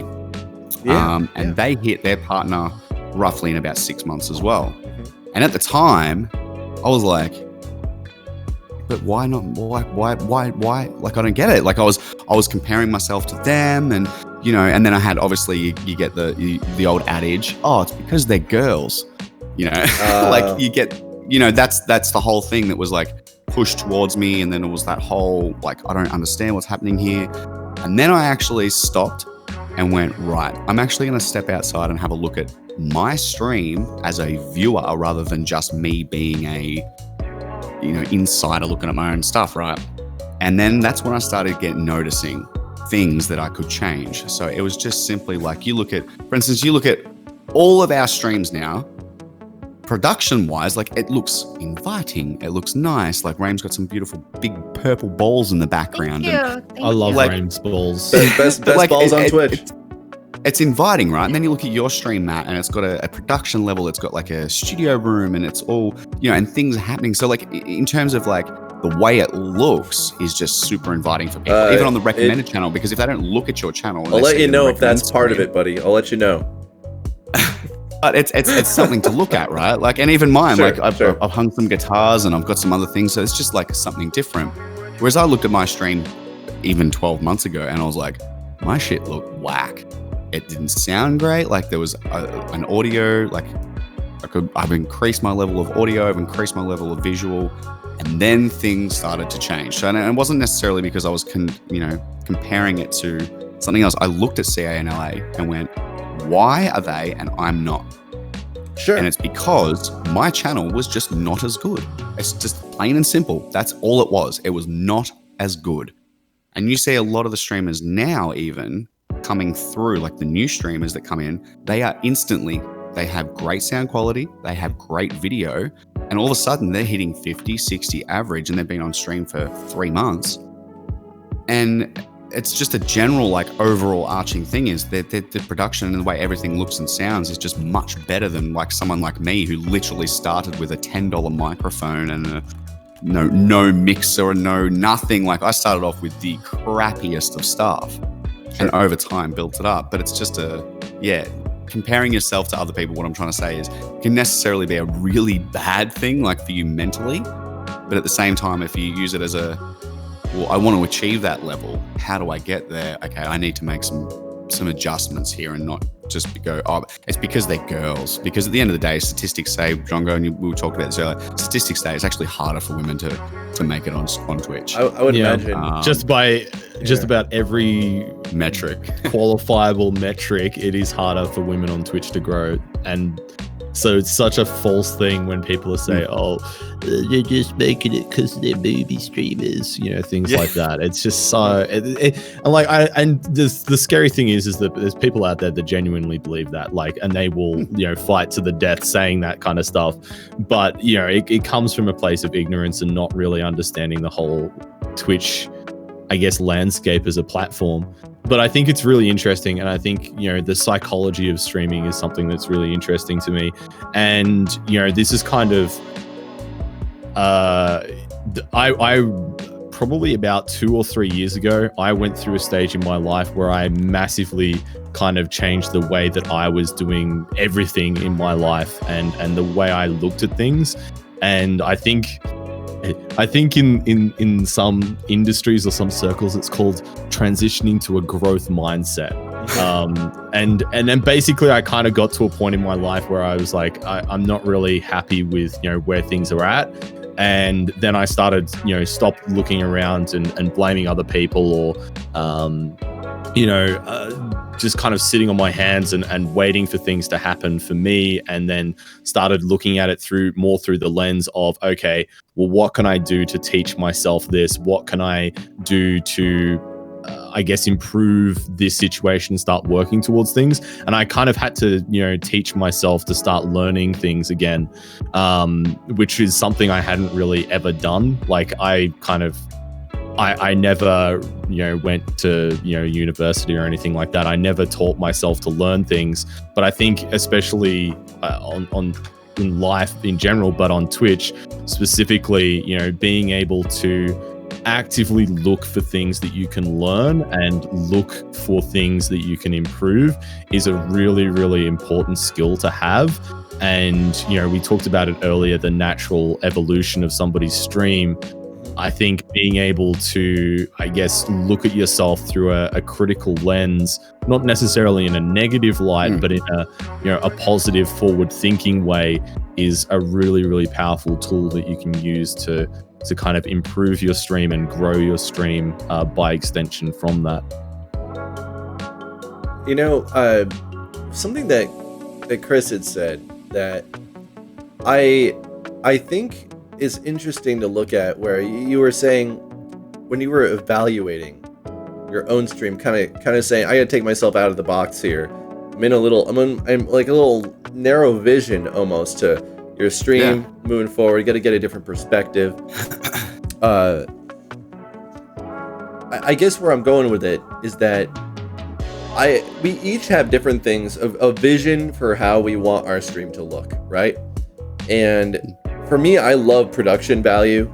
Prior to streaming, I mean, I'd done radio for years, TV production, I'd done commercials for TV and radio, played in bands, and this is not me trying to give you guys like a repertoire of all the things I've done, other than to say that when it came to streaming, I already had a lot of this gear.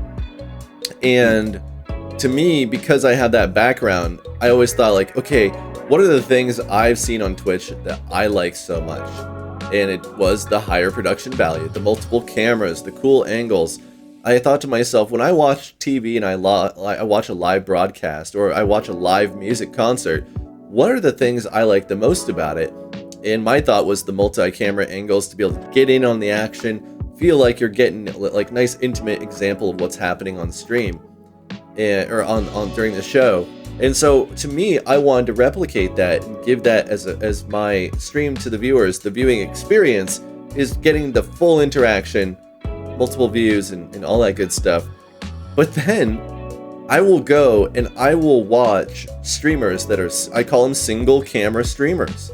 Like, let's say you're a girl that's playing piano and she has one camera and she's out there singing and dancing, maybe has the best balls on Twitch, and is doing an excellent job at entertaining the audience.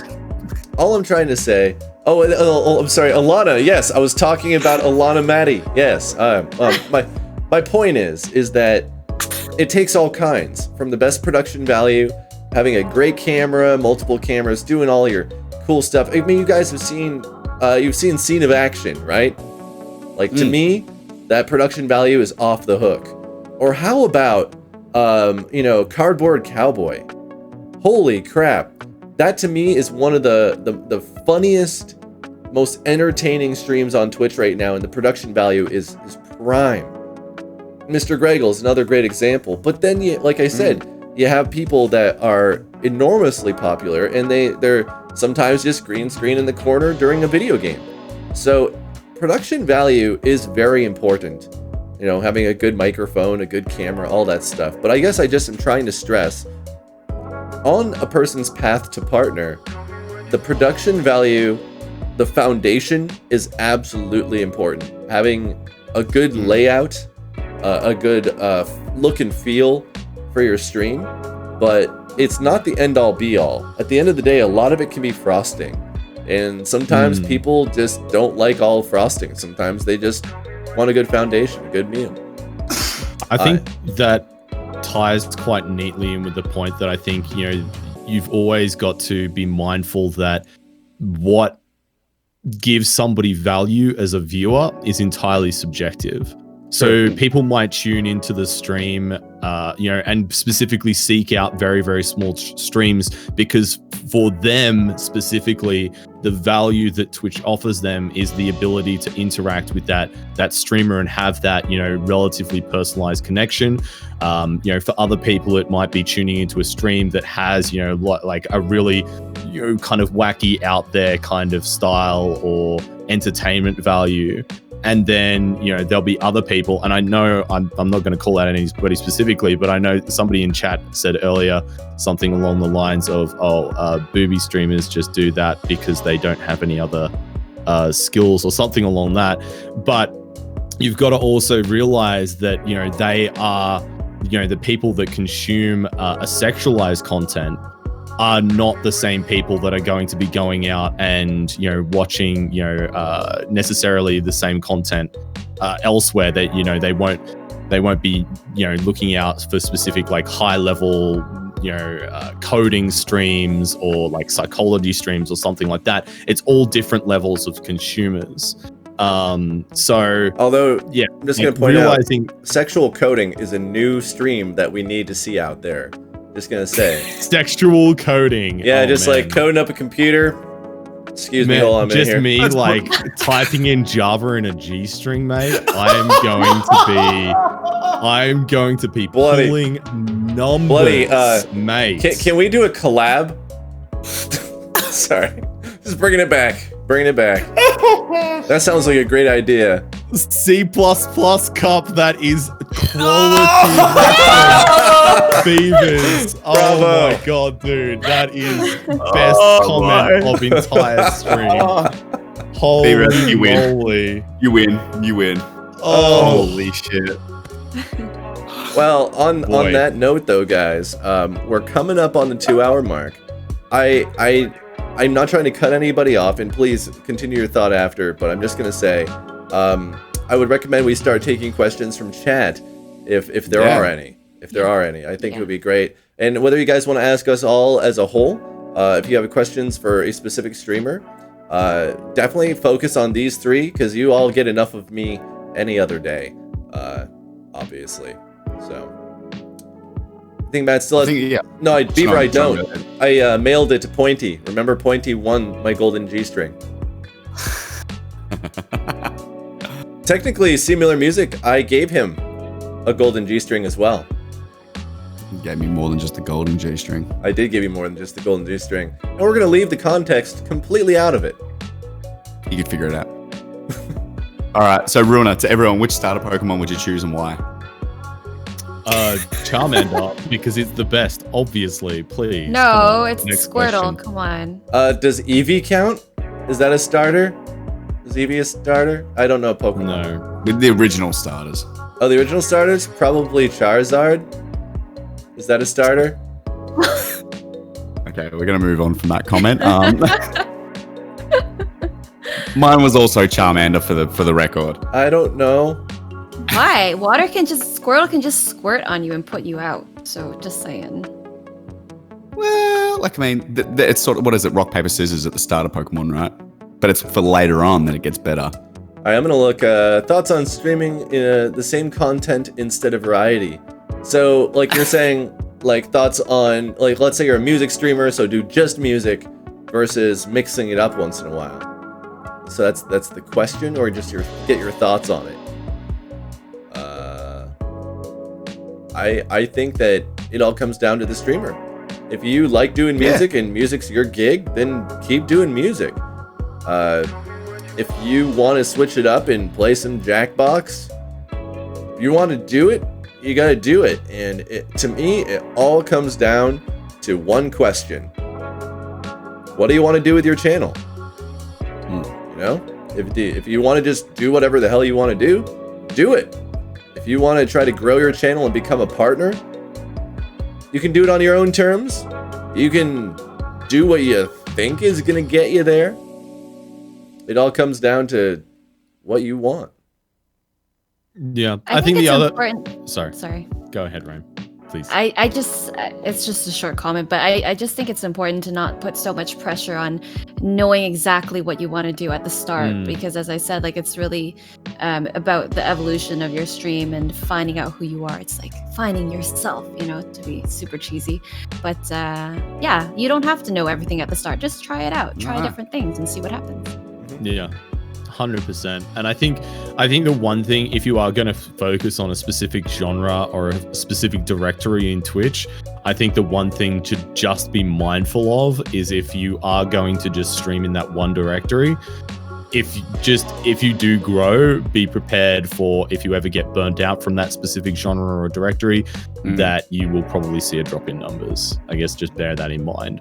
So I think it's healthy to try and to change things up, especially for gaming specifically. You know, you don't want to get stuck into playing one game only and then, you know, get burnt out from that and just hate playing it, because that'll come through in your content. So being able to mix things up and segue into other things that you actually enjoy is super important. Specifically, what you just said actually fits into a question that still keeps us in the same vein of conversation. Is Roman Navarro says, how do you balance authenticity and being marketable? That's a good question. I think I wanted to answer that one. Yeah, please. I think being authentic is part of your marketing, or being part of your marketable aspect. If you're an authentic person, it's like the old adage, like, it's easier to tell the truth than it is to keep a liar. You know what I mean? So if you're lying about things, or you're not necessarily lying, but if you're not being you and being authentic, it's much more difficult to keep that up. So I think that way then you can use that as like your concept of like, this is me, like this is who I am, this is what I do, you know, like it's far easier to be like that than like, yeah, be something you're not. And then that just adds to the burnout as well, because then you're trying to, you know, you're adding extra pressure on you. And then if you change and all of a sudden people see you change, they're all like, whoa, this is what, you know. Yeah, I think that should always be a part of your marketable aspect, is that I'm authentic, this is who I am. And that way you don't have to change anything about yourself other than you just adjust your content to what you want to do. Now, to touch on what you just said, and with that question, I will tell you guys that a lot of the decisions that I make of how I want my channel to feel is you're always going to get authentic MattGaddy behavior and reactions.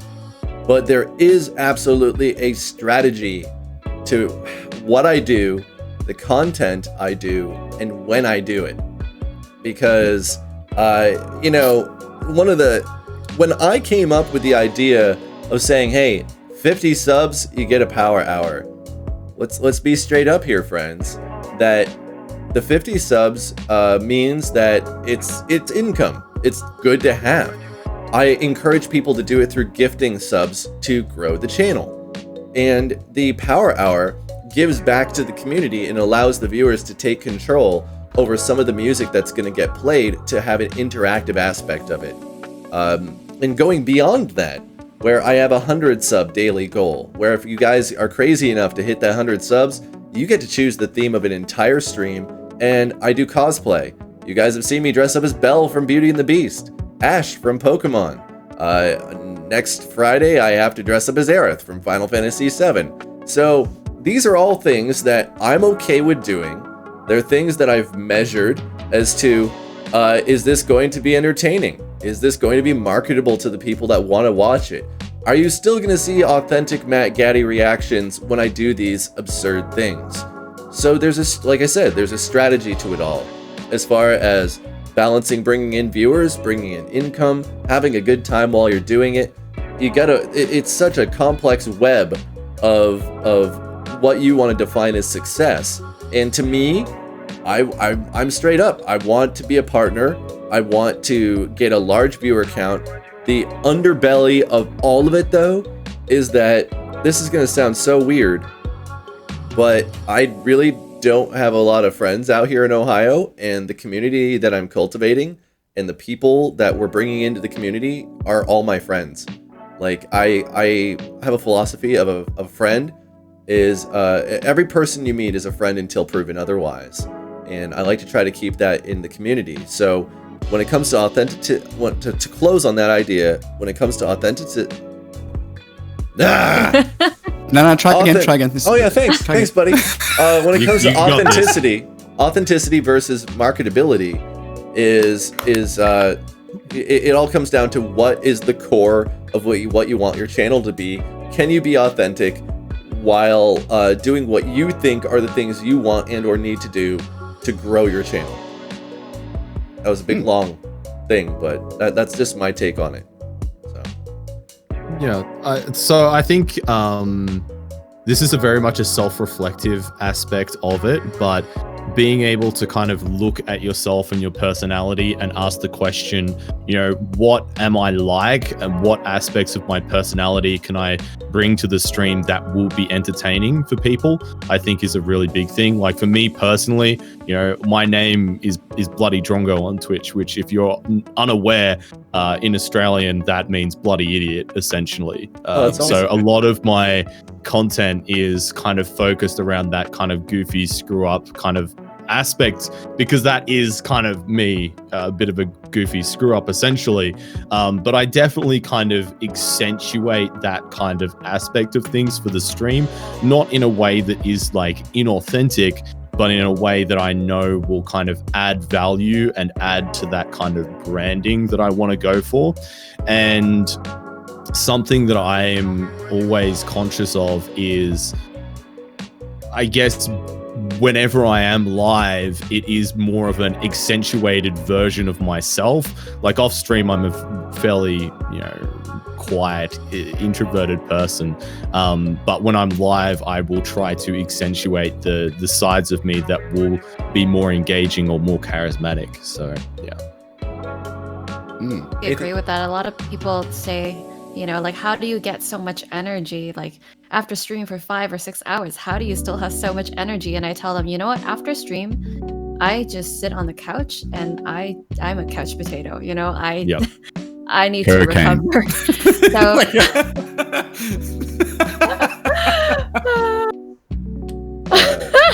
here's a question, and here's a popcorn question for each of you.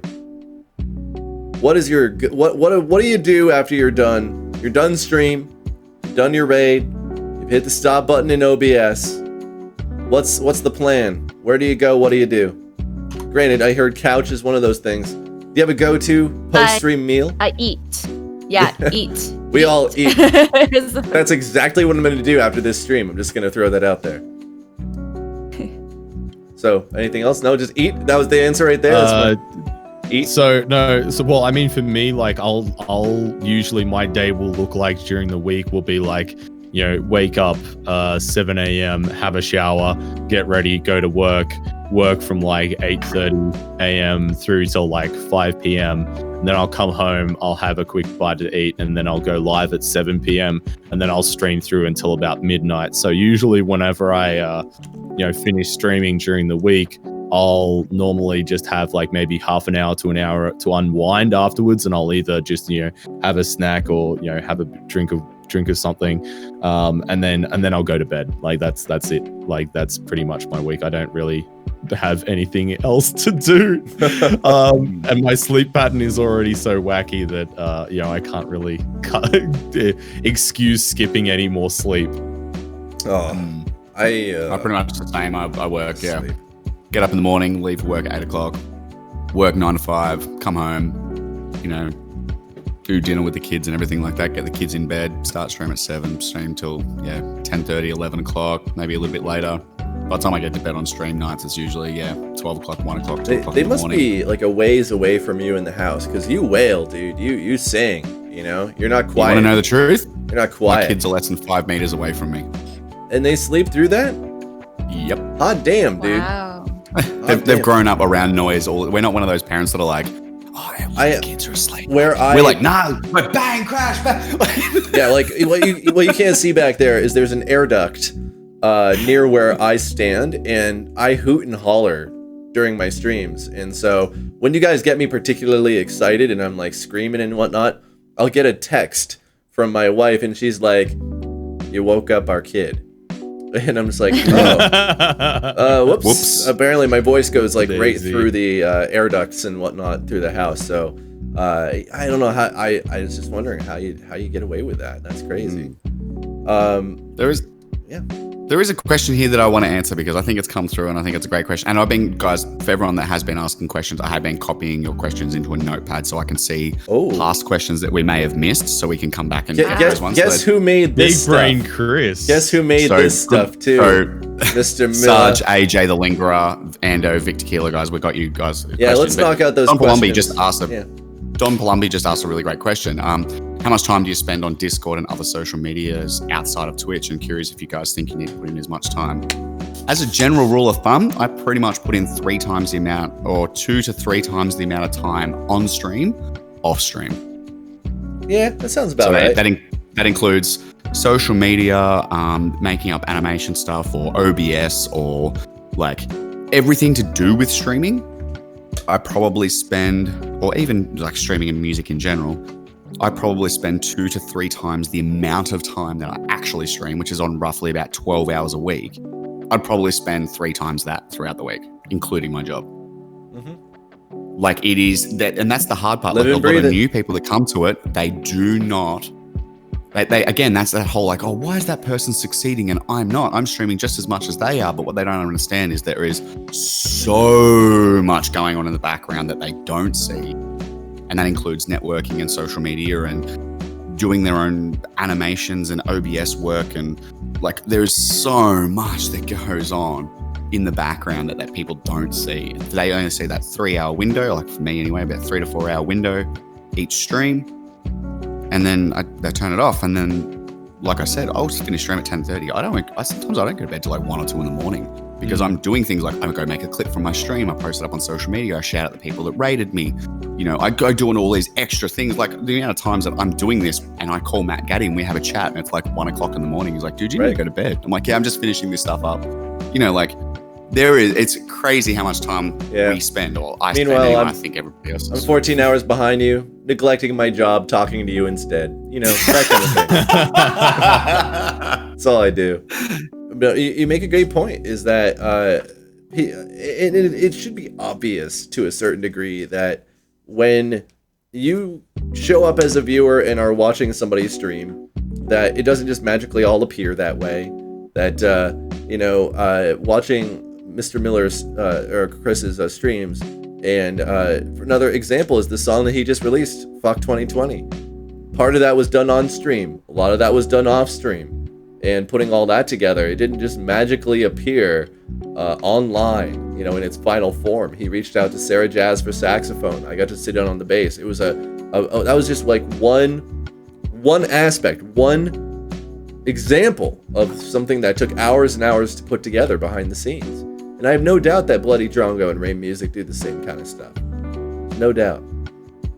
On average, that song took me about between 5 hours of streaming, another 10 hours of writing music, 8 hours in the studio, probably another 4 to 5 hours talking with yourself and Sarah and all that sort of stuff. The song is 2 minutes and 54 seconds long. Right. And it took probably about 40 hours to put together. I've listened to it enough for about 3 hours of playback, so there's that. Yeah. Sorry, Raym, what were you going to say? Yeah, no, I just want to point out something that Cameron said in chat, and I think that's so important, is having the mods there. And my mods have been so helpful with all my commands and the background stuff, and I don't know how to do that, and they took care of all that. So it just helps me out so much to have that support system behind the scenes as well. So thank you all mods for thank you, mods. doing everything for us. You guys are amazing. Mods, my biggest help and my biggest trolls. Big agree on that one. I mean, just to quickly go back to the main thing, like, I mean, for me personally, like trying to achieve a good balance between, you know, my job, maintaining like a social sphere, and streaming and having a decent amount of sleep, and then like well-being, like physical exercise and stuff like that is basically impossible. Like I've talked about this a lot recently, is the fact that, you know, I have really slipped in terms of, you know, working out and things like that, and, you know, I don't sleep anywhere near as much as I should. So there's, I guess, a lot of sacrifices that are made there. And I guess off stream for me personally, you know, I will probably put in about, you know, maybe 10 hours a week, maybe in stream stuff. So definitely nowhere near as much as Chris. But I definitely find myself I don't know how else to describe it, but I guess if anybody's familiar with the whole spoons thing, like I don't have any more energy to give towards it. Like I just feel, you know, exhausted from it. And I mean, I think if anybody was to, like, after hearing me talk today, might think that I know what I'm talking about, and then click over to my stream and go, this is crap. What the hell is this guy talking about? There's a lot of stuff that I'm conscious of that I can be doing more of, and I'm very much aware of that I want to do. I just don't have the time to do it. And to link back to what Raym was saying, my mods, Sarge and Clean Biscuit, I've seen them in the chat there. Both of those guys have been a massive help to me in terms of getting things set up, because I really genuinely struggle to get that balance right. And to have people that are able to help out and do the things that need to be done is such an immense relief, and just so, like, massively helpful. Like I cannot understate it. Yeah, truth. Great. Because we're all kind of like we're all bits of everything, aren't we? As streamers, we're all, you know, Photoshop editors, OBS creators, like we're all a bit of everything, and sometimes it just gets to the point where you're like, I can't do this, or I don't have enough time in the day. It just gets overwhelming if you don't get help from somebody. Audio engineers, exactly. Yeah. Like being a jack of all trades and having a good look on things. I've actually have had people say, "Oh, you should be like a consultant for OBS," and I'm like, no. Like, first of all, where's the time? And secondly, you guys see the polish. You don't see all the struggle of all the incorrect ways I put things together. I actually have a video on my phone. I have a video on my phone of the first time I tried to set up my alerts, and I did it wrong. Where, all my little Gibbet friends that dance around the screen for follows and raids and all that stuff. I set it up so wrong that when I turned on OBS, all of them executed at once.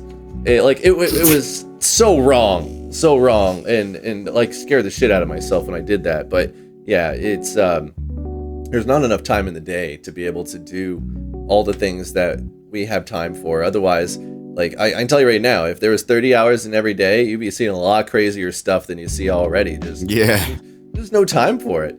And yeah, I just pretty much said that if I had more time in the day, I dedicated to Twitch instead of my family. But we're not going to read into that.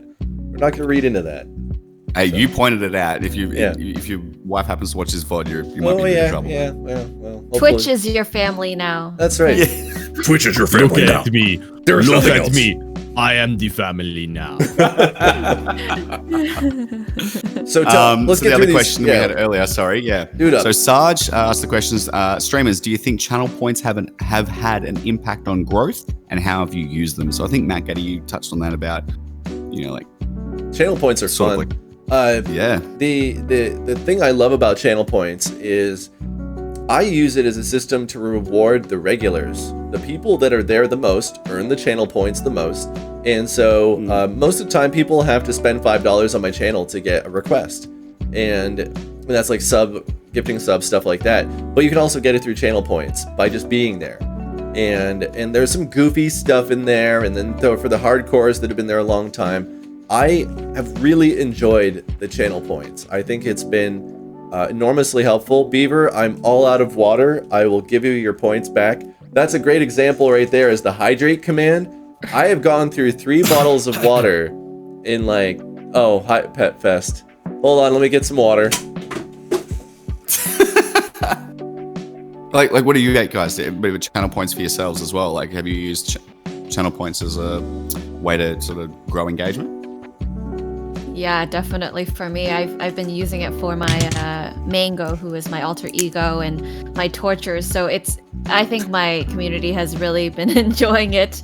And again, I want to reiterate what Matt was saying. Like, it is really amazing, because some people financially, maybe they're not able to support in that way, but they're still there supporting by being there and watching. So it is really nice to be able to reward those people who are there consistently. And I do have, channel point rewards that are quite high. Like, the cost is quite high, and it's so nice for them to be able to, just get that. What's the funniest channel points? Do any of you have like one channel point that's like a goofy redemption? Anything really fun? Well, before Twitch made the clarification that you can't have anything related to alcoholic beverages or anything like that for channel points, I was doing shoeies for channel points. That could be rough. That could be rough. But I limited to that one per stream. Because that way then it wasn't like excessive consumption of alcohol or anything. Yeah, you could get in trouble. So I was quite exactly. Yeah, you said literally 3 bottles in one stream with this, like 10 minutes. It would be a bad time. But I mean, one of the best ways that I've seen channel points used is a good friend of mine and mine and Chris's, Noom. He has an app that he's developed that called Better Points, and that will allow streamers, that is an integrated app that will speak directly to OBS and the channel points for Twitch, and people can redeem points through the chat as per normal, but it'll actually trigger like a scene change or an animation or something to trigger. So it's a really fun way to interact directly with the stream using those channel points. And I saw somebody ask in there earlier, how should small streamers be using those channel points? And I think that's a perfect example of how a small streamer can add value with those channel points, is by having that direct interactivity. He'll have things like he'll have Squidward come in and slap him and go, "Shut up!" Or he has like a bomb that will blow up and blow up his face cam, or he'll have he has one that's like a Thanos snap, so he has like a big Thanos hand click its fingers and then he like fades away from his camera. So things like that are really awesome, and that's something that I'm currently in the process of integrating into my stream as well. I've been recording a whole bunch of stuff, so that is coming soon. TM. Well, Nice. look who just showed up here. It looks like we're getting a raid from the Nashville-based drummer Kento Beans. Kento. Welcome in. I will Raiders. say, when it comes to content, Kento Beans is the person that I've collaborated online with the most out of any other streamer. We've collaborated the most, and he is the only streamer that has traveled to my stream space to collaborate. He was here February 28th and 29th of this year, and we had a pancake cooking contest, which was epic, absolutely epic, and in a music stream the next day, which was just killer. It was so much fun. But hello, Kento Beans. It's good to have you here. Thanks for bringing in the friends here. And there is going to be a rematch someday. There is absolutely going to be a rematch. I will have victory. Although I will say he enlightened me on how to make some really damn good pancakes. Won't lie. Absolutely. Sorry, I just wanted to digress and say hi. Thanks for that raid. We'll hit up the next question. So AJ the Lingerer, do you think haters and trolls should be immediately dispatched, or just given one from two to come up to 3 strikes and you're out? I think that's the level of what they've done. Yeah, that's entirely contextual. Like I was saying before, like I generally speaking will give people the benefit of the doubt that they're just being a bit clueless in a specific situation. But if they're just like blatantly being a troll or something like that, they'll usually get like one warning and then it's out, depending on what they do. Like obviously if they come in and say, something racist or something like that, that's an immediate like out the door you go. But if you're just being a general pain in the ass, yeah. It's I definitely try to take the teeth out of the troll if I can. If it looks like there's obviously different levels, it's very subjective, and I have a rule on my channel that I tell the mods, you have ultimate authority. If you ban somebody and I didn't think that it was a bannable offense, I'm not going to argue with you on stream. We're all unified on stream and we talk behind the scenes if we need to address something, or if something was misunderstood and somebody got timed out and they shouldn't have been timed out, or if I feel they shouldn't have been. Because as a streamer, I don't see everything that's posted. And so I might miss something that gives context to what was going on. Yeah, Naltier, good old Naltier over there. Swing first and ask questions later. But we've definitely have had some interesting bans. But when it comes to people that are just trying to be hateful, I try to, instead of like hit them back, I try to take whatever they said and either take the teeth out of the troll, so to speak, or just turn it on its head and turn it into something positive. Where I've actually have had a few people that started out as trolls and became semi-regulars because I didn't just give them the cold shoulder. Although I will say the funniest thing someone ever tried to say to me that was hilarious was, so I had braces. I just had them off last month. And the guy's like, oh, it must suck being 30 years old and having braces. And I'm 36, and I'm just like, that is adorable that you think I'm only 30. Thank you. And it just completely turned it on its head. We're good. We're good. Oh yeah, you're out of tune. I love that person that came in and told me I was out of tune. We have fun. I think, we have fun. like we were saying, that mods have ultimate authority. I think it's you choose the right mods, and they know what kind of like, stream you have, right? So they know the feeling and what they have a feeling of what you will and won't accept. Yeah. And I've got a couple of wonderful mods in chat now, I think, that are just, they'll necessarily look at it and they'll be like, okay, that's a little bit risque, but we can let that pass because, and then, they might even get a warning like, just calm it down a little bit. Or I've seen other people come in and say something, and then before I even get the chance to read what the comment is like, such and such has been banned, and they're gone. And I'm like, well, you must have said something that the mods didn't like, which means I wouldn't have liked it and I didn't see it. And the beautiful thing about that is I don't now have to react to it. They just see ya. You know, and that saves me so much, I guess, stress as well. You don't have to then acknowledge or address that person because the mod is just like, they're such a protective shield sometimes, and they're awesome. Yeah. So awesome because of that. I don't know why, but I just want to get this out really quickly. Zombie. Torture. Raym. Well, that was a totally random. Wait, what? Has nothing to do with anything. When you sang zombie out of tune and offbeat that one time, I'm just going to point out that was probably one of the most brilliant things I've ever seen on your channel. I know this has nothing to do with anything. This is a reference to something. You weren't just saying random words, because that's what it sounded like to me. I was just so having a stroke. You know what? Just to give people context, Raym, can you tell people about your tortures? Yeah. And what those tortures are? Yeah, that's actually one of the ways that I use my channel points is for 30k channel points, you can actually get me to sing out of tune. Or off tempo, or in an accent, it doesn't matter. But a lot of times the out of tune one is the worst, where I sing in another key, but in tune in that key, but playing in another key. And I think a lot of people are so impressed that I can maintain this key, but it's completely clashing. I love it with the piano. That's amazing. And it's I love hilarious. And you know what? The thing is, a lot of people are like, no, please, no, this is horrible. But you know what? People keep requesting it. I've had one torture per stream at least. So yeah, I guess people just love the pain. Yeah. I guess. Yeah. They want Raym to bring the pain, and you seem all too happy to oblige. I'm just gonna say you're someone that really enjoys your craft. You're a special set of skills, so to speak.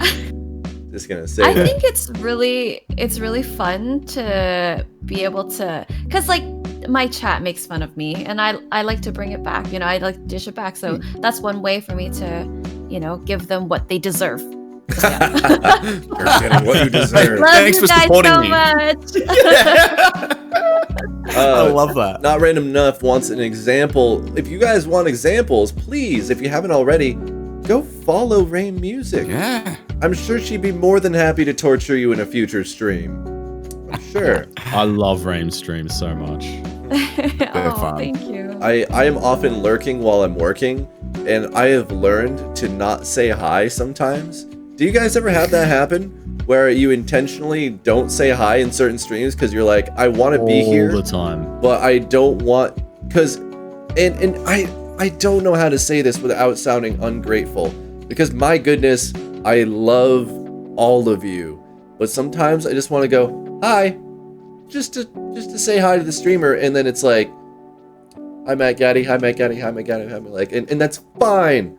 I love it. I love the attention. You're all beautiful people, but sometimes I have to be anonymous, or I have an account that I sometimes use that way I don't draw attention, because I don't want to draw attention to myself. I just want to be there for the streamer. I want to be able to enjoy being part of the community without pulling attention away. I don't know if that sounds really dumb or not, but I don't know. I just you feel like you don't want people to draw their attention to you, the conversation to you. They might be talking about something else important. You're like, yeah, that sounds great. And they're like, oh my God, I'm going to stop what I'm talking about. And you're like, yeah, at the same, you love it, but at the same time, you're like, oh no. And I'm a hypocrite because I have what I refer to as streamers that I consider to be big streamers that come in, and I'll be like, oh, hey, how's it going? It's great to have you in here. Can I play a song for you? And I'm like, shit, I just did exactly probably the thing they didn't want me to do. Yes. And then they don't talk to me again. I think that's really considerate, because there's people that do the opposite, they come in, for the shout out and they're gone, Yeah. So I definitely know some people that do that. Yeah. They're like shopping around and then they're gone. and that was the thing. Like what Sarge just said in the chat there was like when I first got my partner check mark, like I was so self-conscious every time I went into streams that I was a regular at, because everybody wanted to make a big deal out of it. I'm just like, fuck no, please don't make a big deal out of it. I feel so like paranoid about it. And so like for a while, like a week, there was like some of the streams where I regularly hung out, I just had the check mark turned off, and then people that knew me would be like, why don't you have your check mark turned on? Yeah, it's like you can't hide it, you know? I had my check mark turned off for 2 days in people's chats, because I felt like if I went into a streamer's channel, it's like that waiting. I might not have seen in quite a while, I was like, oh, I don't want to feel like I'm just coming in here because I'm now a partner and I want them to shout me out. So I literally turned my tick off and then would go in the channel and chat, and they'd be like, didn't you just make partner? And I was like, oh yeah. Well, like, how are you, man? Like, how's things? Like, and I just wanted to talk to them. I just felt weird by having that check. I was like, I feel like people are gonna think that that's why I'm there. Yeah. Dude, I'm gonna wear it like a jacket made of fucking glitter, okay? You know, like, hello everybody! Haha! Yeah, that's a check mark right there. You deserve that. You've been waiting for so long. You deserve to just show it to everyone and show it off. Yeah. Or I'm just gonna walk in, like, and people will be like, "So how's that partner push going?" I'll be like, "Yeah, I didn't get it." Yeah. Oh, hi, Mark. Next question. Yeah. Can we get next question? Yes, please. Do you all find it weird and awkward asking friends to engage and share with your content? So it's, I guess, like asking people that you know to like come in. Do you feel awkward about it? Nope. Awkward. Sorry, awkward. Can you repeat that? Awkward about asking people to share your stuff? Yeah. So like Raym, for instance, like at the same time, like you release music on your own as well, like it's that self-promotion thing, right? And we all get like that. Sometimes we get that, I'm just going to toot my own horn here and promote my stuff here. Like, you know, and sometimes people are scared or feel very awkward by going, hey, you should check out my stuff. Like they feel awkward by it and they feel like they shouldn't do it. I tell my friends and family that I'm a streamer maybe twice a year.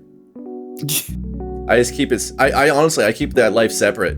I actually felt really awkward when an old high school friend of mine found out I was a streamer.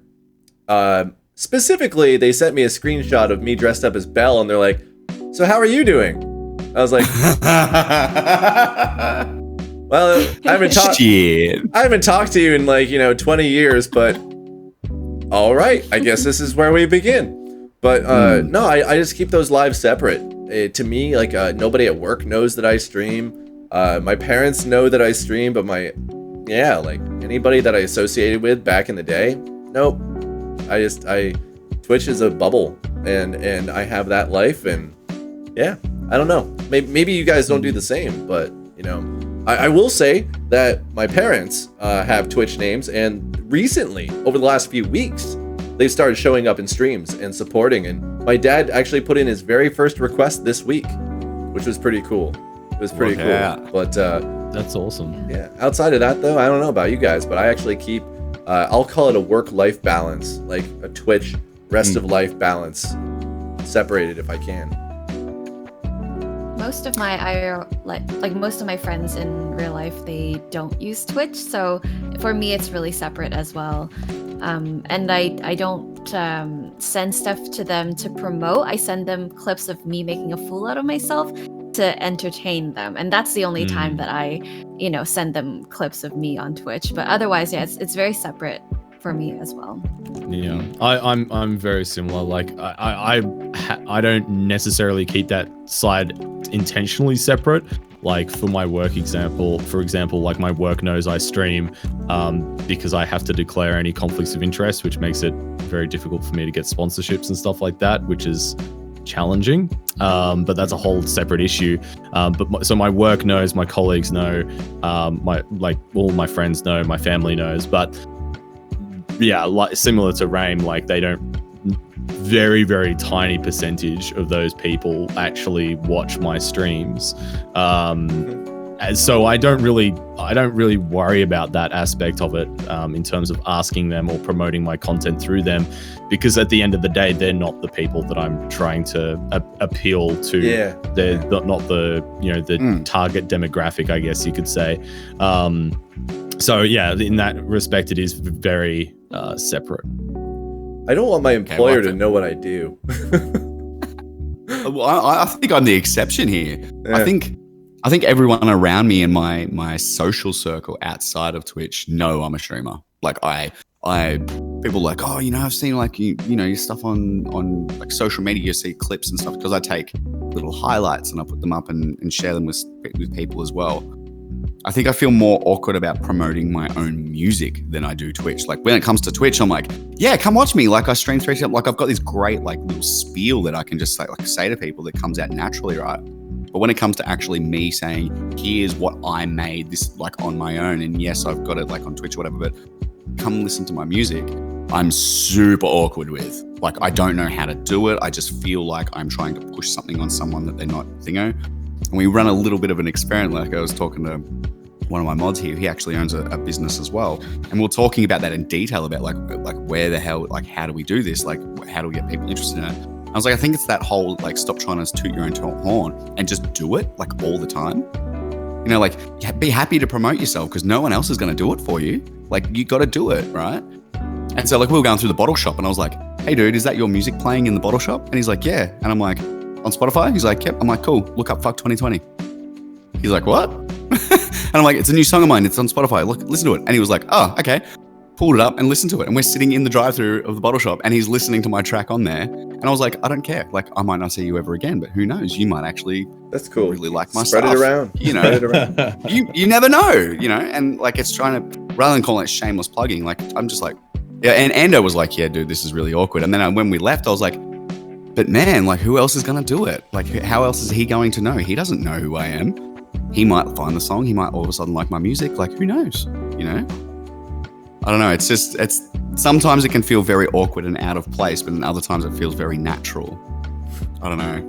It's an odd one. Now, Tier, I can see why that could be confused or taken out of context a little bit. No, just do it, dude. Like, yeah, what website? Google. Oh, wait, yeah. Leave your safe search on. No. Raym's good. Raym's with us. Don't worry. We got a temporary disconnected message. Yep. Next question we got from Vic Tequila. Would you say being a partner changed the way that you are on stream now? That's a joke on my stream, because like right when I got partner, I was like, guys, I'm changed. Like the first stream right after partnership, Everything's I'm different. guys. I'm different. Yeah. So that just became a whole joke, but of course not. Like we talked about this before, but the biggest change for me being a partner was getting those emote slots, and I love them. I went to town on those. I think it's really nice for my subscribers to be able to get those extra emotes. I guess the other thing is when you're going to another stream and they can see, like if people can see that you're partnered, maybe they'll be more likely to click on your name and see what you do.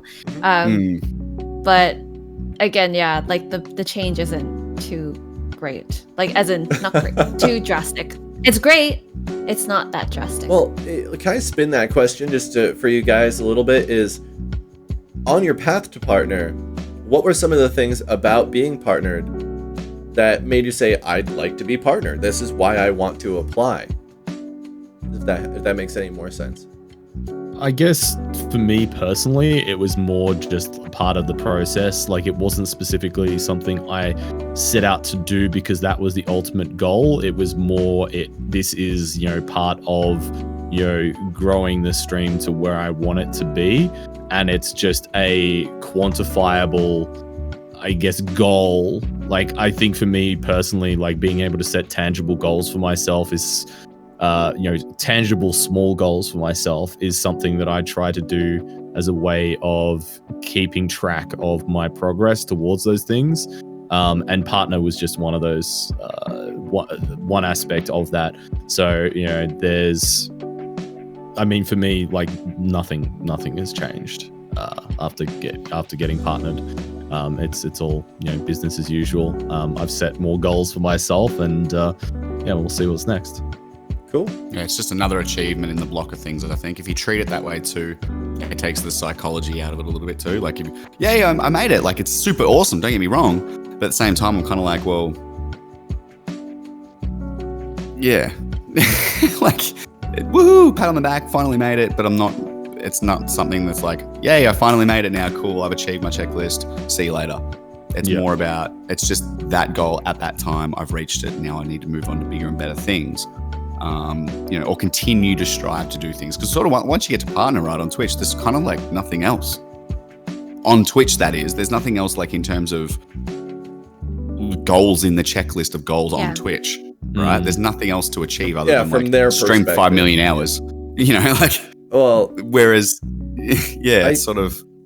I'll tell you guys right now that for me, the main reason I want partner is, remember how I said I enjoy my production value? Is partners, they get all the resolutions when they stream.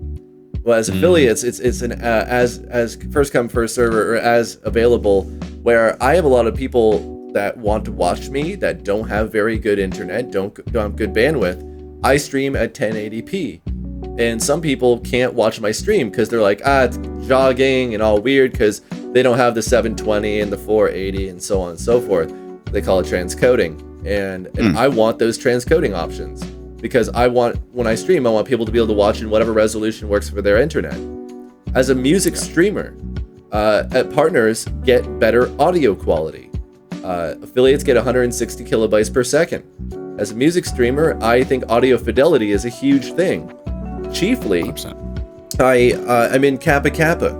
I'm in this Twitch band with Thomas Frank and Maxidrums. And for anybody that's ever watched a collab, person A plays along with the music, person B watches person A, person C watches person B. The problem is as the viewer, it's like making a copy of a copy of a copy. If you don't have a good copier, by the time it gets to the end, all those symbols, they're all washed out sounding, and the definition is, a lot of it's lost by the time it gets to the final person. So the big thing for me is, if everybody that I'm working with is partnered in that chain, it's actually going to sound pretty good by the time it gets to you. So audio, video, more emotes, all of these things are going to create a better viewer experience. And that's why I want partner, is to help augment creating the best user and viewer experience possible. So that's my driving force. Yeah. Yep. And so Beaver can make more emotes. Exactly, Naltir. How did you decide on, so this one's from the Rusty Pieces. How did you decide on a consistent schedule? Was it completely based on your life, or did you try to tailor it to your audience? This is an interesting one. I like this one. Life. Negotiated with the wife, and that's how we got Wednesday, Friday, and Sunday. Right? I did a survey before, and because I always streamed after work when I first started streaming. And then I tried streaming during the day one time when I wasn't working, and the viewership actually went up. So I think it was just like trying it out and seeing, what worked for me. And then I also did a survey with my community to see like what times work for them. So yeah, it was that. It was based on the community. Yeah. It's I think really. Oh, sorry. I think mine was more like, it started out as like when I can, and I experimented with different times and things like that. And then it literally got to the point where I was like I said before, I have to do this and be happy. So I've got to fit it around my life schedule. And so, yeah, just 100% just fitted it around life and just said, no, it's easier if I do it at these set times all the time. It's the same time, 3 days apart, like 1, 2, 3, that's it, and that makes it far easier and consistent as well. Be consistent, friends. It's like watching your favorite television show. Well, for those of you that remember what it was like when you could only watch your favorite television show when it broadcast at a specific time. But yeah, if you want to interact with the streamer, you want to be able to give people a reliable, steady schedule that they can always know, hey, I can always go see, MattGaddy on Sunday mornings at 9 a.m. or, whatever the case may be. And Drongo, you had some thoughts on it as well. Yeah, 100%. So I guess for me, the idea of having, like, it's really interesting because there are definitely quantifiable metrics depending on what directory you want to stream in, related to what size stream you have as to what time is going to be best to stream that in, and getting closer to the top of that directory to add additional discovery to yourself. But, you know, for me personally, I literally have, you know, a one time slot in my day during the week that I could possibly stream, and that's what I do. And yeah, that's just the reality of it. It's definitely not optimal in terms of, you know, growing the stream specifically, but yeah, at this point I just need to, you know, do what I can. But definitely in terms of consistency, I think that's a really important aspect of getting return traffic in particular, is, you know, being able to set that expectation. If people can make, you know, tuning into your stream part of their routine, it will definitely add to that. You know, if you can set that expectation that, hey, yep, you know, once I wake up and have had breakfast, I can tune in and, you know, watch Matt for 2 hours before I go to work and watch him not be partnered with his subpar audio quality. No, then it's true, that's though. a great It's true. thing. You know, having that consistency and having that routine aspect definitely helps to bring back traffic. And I've tried to build on that as well, is specifically in the game directory. The focus that I've made has been definitely kind of a almost episodal basis, where I will do a show or I'll play a game and have a narrative weaved into that, so that people are more likely to want to come back, because it's no longer just watching a game. People want to come back and find out, you know, what happens next and things like that. So, you know, that return viewership is something that I've specifically tried to target quite a bit. That's a really good point. Two things to make point of is that rope them in with your skills, keep them for your personality. That's the thing I found. And consistency. First streamer I ever found, Jonathan Ong. Jonathan Ong is an amazing musician, but as I started to watch him more and more, he's a very endearing individual. And it got to the point where I was watching him with, is it Bajo, or I almost call him Banjo, but Bajo strings. yeah, Bajo. He and Bajo played a game where they were like truckers. They were like driving big rigs. And I was having so much fun watching, because I realized I enjoy Jonathan Ong, the person. And I'm like, I like this guy so much, I could watch him drive a big rig, and I'm still firmly entertained, thoroughly entertained by this guy. And so, you know, rope them in with your skills, whatever your primary skill is, to bring people in, and then eventually they're gonna like you. And when I say like you, I mean like more than just the skill set that you bring to your stream, but you as a person. Make sure that authenticity is there. Yeah, now Tier, I know playing drums is not really one of my skills, but that's a different story for another day. To speak about the consistent schedule, there is something I discovered recently that I think I knew but had forgotten for a while there. Consistent schedule is very important. Once in a while, though, stream outside your normal schedule. I had one night where I couldn't do a Wednesday, so I streamed on a Tuesday. I ended up getting a couple raids, and a lot of people popped in that normally are not around on Wednesdays, but they're available on Tuesdays. Tuesdays, they're going on Twitch and hanging out night. And so if you want to find people that you don't normally get to see, stream on some off nights, so to speak, and you will find that, you know, there might be people that didn't know. People don't know what they don't know, and so cast that net out there far and wide. I think there is definitely something to that in terms of bringing more people in and making yourself more available.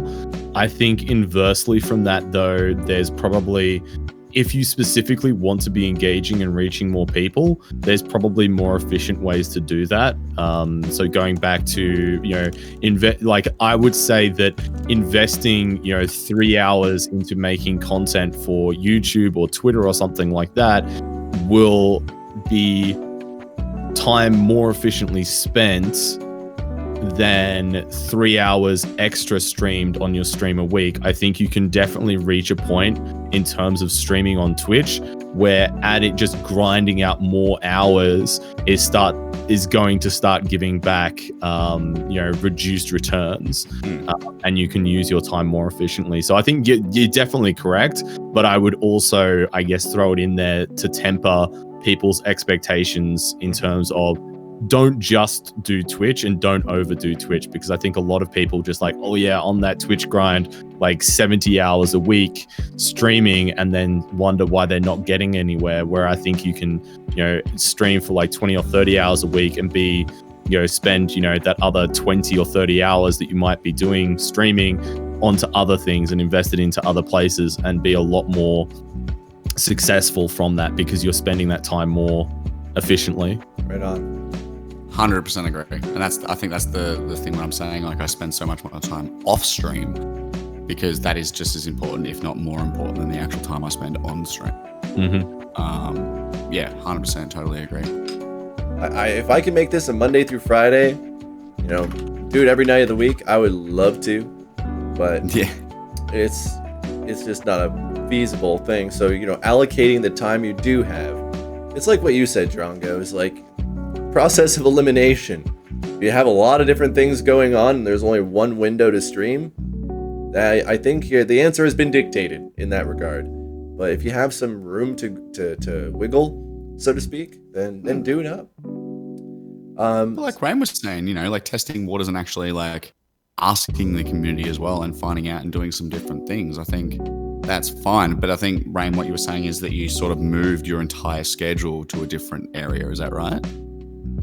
I did, but it worked for me anyway. So I actually preferred it to be moved to during the day, because I stream at 12 p.m. now, and usually back when I first started streaming, it was like at 9 p.m. I'd go till midnight or 1 a.m., which is pretty late for me. So I really do enjoy like the daytime stream now. I mean, obviously my viewers are different now. I have a lot of viewers from Europe who watch me, but it's kind of like both. I switched it because of the community, but it kind of worked for me as well. Yeah.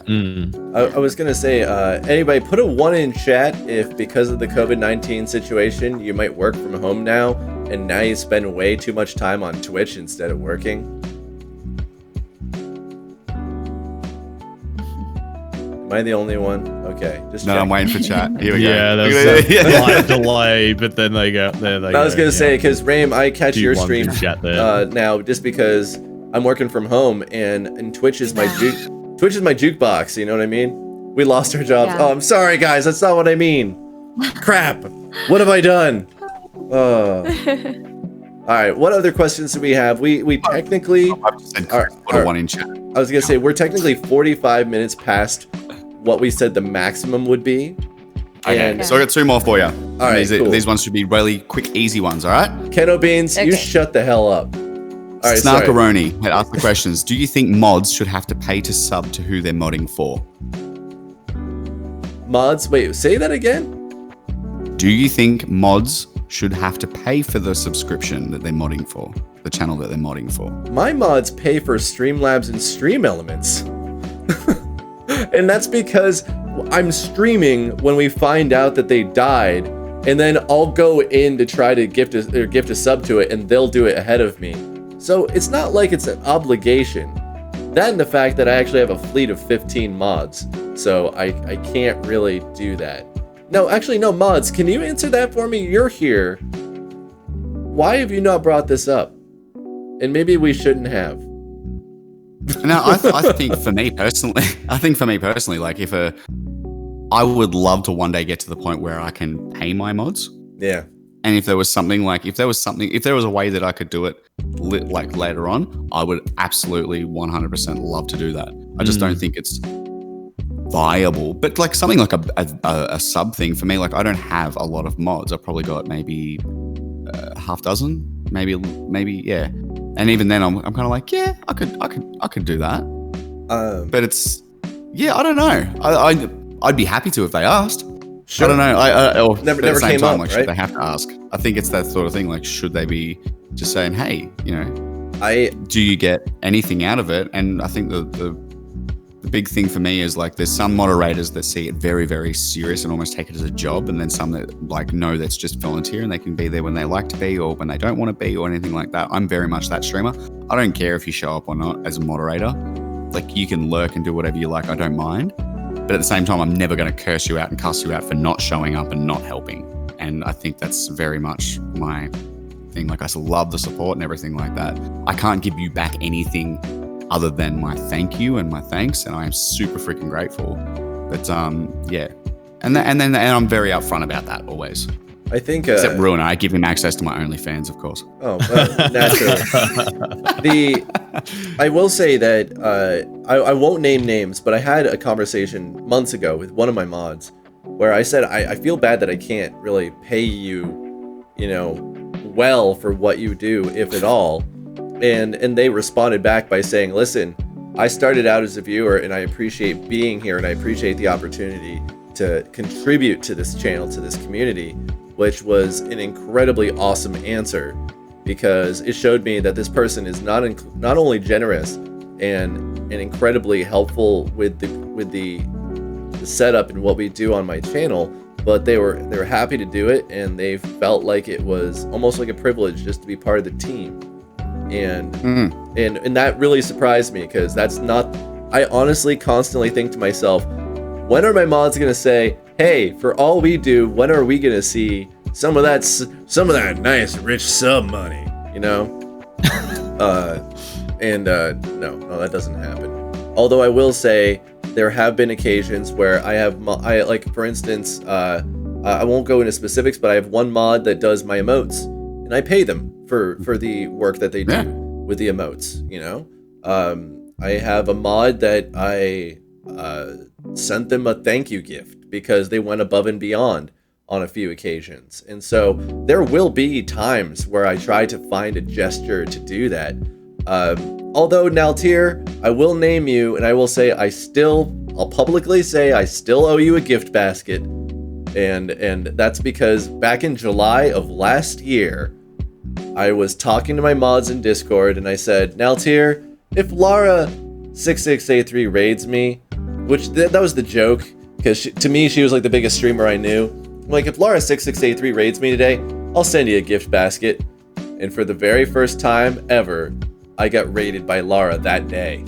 It was the first time I made that joke, and I got raided that day. And I actually have the clip where the raid happens, I look into the camera and I say, well, Naltir, it looks like I owe you a fruit basket, or a gift basket, or something like that.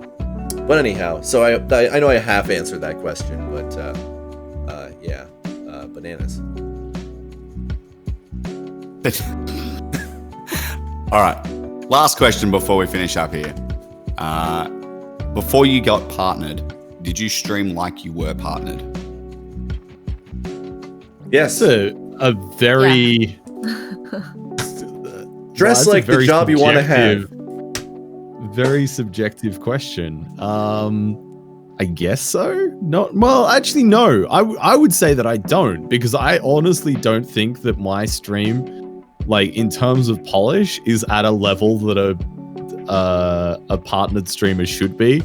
I think I'm actually well below it in terms of like visual fidelity wise. Like my panel art is terrible. My animations are just, like my alert notifications and stuff like that are pretty, ordinary. They're literally just GIFs with random sound bites that I've cut out and clipped over. And well, I guess in general, the stream is very, very low effort, because I'm lazy and I don't have time at the same time, both. But, and I don't have like any fancy transitions or anything like that. So when I personally think of, partnered streamers, I think of a certain level of visual fidelity that I don't embody, which is kind of weird to say, but yeah, that's kind of how I think about it. You got anything there, Raym? Yeah, for me, it's been the same. Like, reaching partner hasn't changed the way I stream. And I guess my drive was never the partnership anyway, so that was just like kind of like a bonus thing. So yeah, I guess in short, it didn't change the way I streamed. So I have a question for you guys based off that. Let's flip it on its head a little bit. After getting partnered, do any of you ever feel like you have imposter syndrome? Like your No, partner... I'm the best. No, it's just asking. Like, you know, you get partnered and you're like, okay, I'm partnered, but do you feel like a partner? I mean, to me, No. you're all partners. You all are partners in my mind. And I think we touched in on this reality, when we talked about turning our ticks off, right? We got our Yeah, ticks. We got yeah. one of the greatest achievements that anyone really as a streamer, you get the tick. And the first thing we did was turn our ticks off before we went into channels. that's true. Yeah. That's actually a very good You know what I mean? point. Like that Very good point. that is instantly imposter syndrome. Like, oh my God, I don't want to feel like people think that, you know, and like I just had to turn that off my head. I was like, no, I have to just like, that's my badge. That's what it is. I've achieved this accomplishment. Cool. It's not why I'm in here. I need to stop assuming that everyone's just going to think that. I think Sorry. a lot of times when I go into, you know, a stream and people are just joking around, oh, here's a superstar, here's this big celebrity streamer, and I don't feel like that at all, you know? So it's kind of weird. Even in jest, it's kind of weird to hear that because I'm just me, you know? Yeah, it's kind of weird. But sorry, Drongo, I interrupted you. Go ahead. No, you're fine. I was just gonna say, like, it's quite odd for me that, you know, I guess in that respect, in terms of comparing myself to other streamers, you know, for example, I'm part of a stream team called the Nook, and it's a relatively small stream team. I think we've got about 20 to 30 members, something like that. And they're all very, very high quality streamers. But I think we have maybe 3 or 4 partners now. I think 3, including myself. And it's really odd for me because I am because these are like my direct peers that I interact with on a daily basis. I'm always, you know, measuring myself against them. And I see what they're doing and I see their communities and stuff like that. And I'm like, oh man, I should be doing that. You know, like I want this. You know, they're doing this so much better than I am. And I guess it's kind of odd in the sense that I guess they probably do a similar sort of thing with my stream as well, where they'll go, oh yeah, Drongo's doing stuff that, you know, I wish I was able to do, or he's achieving numbers that I wish I was achieving and things like that. So I guess I guess that is a little bit of imposter syndrome because I don't necessarily see myself as being as successful as other people may do, I think is what I'm saying. Maybe. Yeah. I'll let you guys kinda know. Feel like that. You feel like that whole thing, right? Like the whole time. Whether when you first started out, you're looking up, going, "Oh, I wish that I could be like that," and then you get up to like a little bit higher, and then you're still like this. Oh, I wish I could be like that. You're still looking at the next people above you, going like, "I want to be just as good," not realizing that you sort of stop and you don't really stop and look down and realize that, oh, actually, I have come a long way. You don't, you know, and I'm not saying you're looking down at other streamers. That's not what I'm saying. But you like, you realize you're like, holy crap, I'm actually off the ground floor here quite a bit. But there's still so many people above me, and I kind of feel like that's where I want to be. And then when you get people saying to you like, oh man, like I wanted some questions about you, you know, like how do I do it like you do it? And you're like, I don't know. am I supposed to be teaching somebody something? Like I feel odd being the one telling somebody how to do something. You know, or giving advice. I'm like, oh my God, people want to actually have advice from me. Like, I'm still looking at these people for advice. Yes, Raym, I'm talking to you. You know, there are people, you know, honestly, when it comes to partner, there are people that I do indeed, I think we all probably do, look at on Twitch that are partnered already and look at them and say, hey, they are a level of notoriety, they have a level of professionalism and confidence in what they're doing, and it would be nice to be among that crowd. Maybe that's a motivation for some. I look at Twitch partnership as almost like graduating from school. Like there's a whole lot of people that have just gotten partnered, such as yourselves. Johnny Quick is another one, Andy the Frenchie, the Fantastic Plastics, just to name a few. And I look at them as like the class of 2020, you know? And so they're partners, but there are indeed partners that were the class of 2019 or the class of 2018 and so on. And so everybody's partnered, but I do look up to the people that are the class of 2019 or the class of 2018, and I think it really comes down to an experience and a longevity of having been. Hey, people are celebrating their 2-year partnerversary, and things of that nature. And so that's kind of how I look at it when it comes to partnership and looking up, looking down, whatever you want to call it. I don't know if you guys ever had that kind of feel. I'm just laughing at Chris self-promoting in your chat.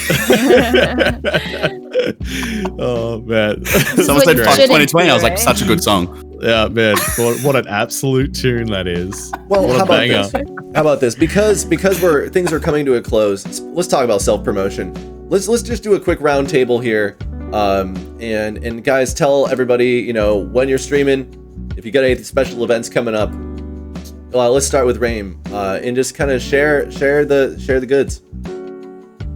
Yeah, I mean, I guess the biggest thing coming up is my 2-year streamversary, which is coming up next weekend. I think it's going to be on the Saturday. What is that, July 25th? So hopefully you guys can come celebrate with me. So that's 2-year streamversary. I'm going to be doing a subathon. There's going to be a lot of special events or special things that I'll be doing, including a lot of torture. So you guys, want to hear me sing out of tune, want to hear me play the violin, which I just got about a week ago. That violin is so good in loops. It's so out of tune. It's so screechy, but people seem to like it. So yeah, check it out. Smash that follow, subscribe, hashtag tier 10. Okay, let's go. Drongo, what do you got? Yeah, I don't have anything really. I have a channel on which I play games. I play at the moment on rotation. I have Subnautica. That's on Tuesdays, and I've got RimWorld, which is Friday and Sunday, which is a fun little colony survival game. And I've also got Worm Online, which is an MMORPG sandbox. Very, very niche, but we do things like showcases and stuff of people's builds and things like that. And that's all from 7 p.m. to late Australian Eastern Standard Time, or GMT 10+. So yeah, four days a week is my stream from 7 p.m. essentially. But yeah, it's a thing. Yeah, I don't really have anything else coming up. This is the last big event that I've done. I've done so many in the last month or two. It's actually kind of a relief now. Kick off the shoes, go get a bite to eat, lay down on the couch and relax. You done good, kid. All right, Mr. Miller, share your things. Yeah, so I'm Australian Eastern Standard Time, 7 p.m. Tuesdays, Thursdays, and Saturdays. Yeah, I haven't got anything really special coming up. I've sort of just taken a little bit of a small hiatus for the last week. I've had a bit of a flu, and I've had like so much stuff going on, a little bit like Drongo. There's so much stuff going on over the last couple of weeks or months. I just sort of needed to recharge for the week. So I've taken the week off and released a song in the process, which wasn't planned, but it worked out that way. On my week off, I ended up being more busy than ever. But yeah, so we're coming back from a hiatus next Tuesday, so in a couple of days' time. Yeah, we just play music and yeah, that's about it really. We just play music and play requests and have fun. Don't take ourselves too seriously. Have a bit of a joke, mostly at my expense, especially with my wife. She likes to pick on me on stream. So excellent. She is great though. You two are a nice dynamic duo. She brings in some serious comic relief on your channel. Yeah. Usually at your expense, sure. But Yeah. I've gotten a couple amazing clips that I will save you and not share right now that I might have. But yeah, you guys are great. And last and probably least, I'm on a partner push for the last 50 goddamn days. Yeah, so tomorrow actually is a big day for me, guys. I am doing a fundraiser for the Multiple Sclerosis Association of America, and we start up at 9 o'clock tomorrow morning. I do stream every Sunday. I stream every Wednesday and Friday at about 7 p.m. Eastern Time, every Sunday at 9 a.m. Tomorrow, we're going to be streaming for, I think, 8 hours. And we're going to try to raise money doing it because MS affects a bunch of people in my family. My mom has MS. 2 of her siblings also do. But my point is it's going to be a big event. We have a lot of fun stuff planned to try to raise money and whatnot. So after tomorrow, next Friday, is an 80s pop stream. And thanks to Primo Nesimus, I have to dress up in a purple leotard. And I shall. And then finally next Sunday, and I could go on for hours, but next Sunday, I am also doing a subathon.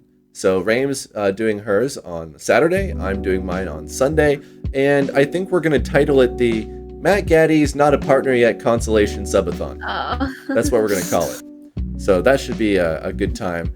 And I will just throw out there that we do have some sub goals, including one of the sub goals is me taking a pie to the face thrown by Sapphire Gaddy, my wife. Oh. She is really, really looking forward to it. So if you guys can hit that sub goal live on How many stream, subs? yeah, you'll see me 300 subs. We set it real high because I don't want to get a pie in the face.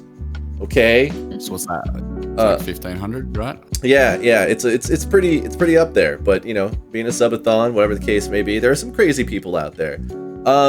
Beaver, there's actually a sub goal that if you guys hit the sub goal, Ellie will do my makeup live on stream.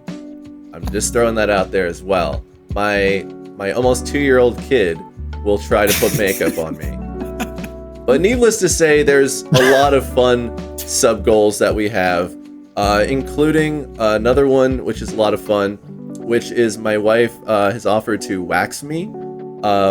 And it's basically, we haven't decided where on the body it would happen, but I have to put it instead of biting on a stick, I have to keep a kazoo in my mouth. So That's amazing. I love that. So that's content right there. yeah, so we have a few different things where it'll be a good time, but it all starts tomorrow with a fundraiser. So that's what I'm doing. That's what I'm up to. That's awesome, dude. Nice. All right. Well, I think that about sums it up. I want to thank each and every one of you for being here. Once again, congratulations to CMillerMusic, who I can't tell if he's disconnected or gone stone-faced. Okay, no, he's... Sorry, I was reading something. No, it's all good. Congratulations on, what was it? Did you say it's 2 years today? Yeah. 2 years today, he's been streaming, which is fantastic. 2 years next weekend for Raym. Bloody, I don't know how the hell long you've been streaming now, or if there's a... You're trying to do the fake disconnect again. I can tell. Yeah, I can see you moving. That was pretty There's good. A smirk. Well done. Good try, though. Oh, I tried. Yeah. I've been streaming for a while, 2.5 years. 2.5 years. What's your anniversary date?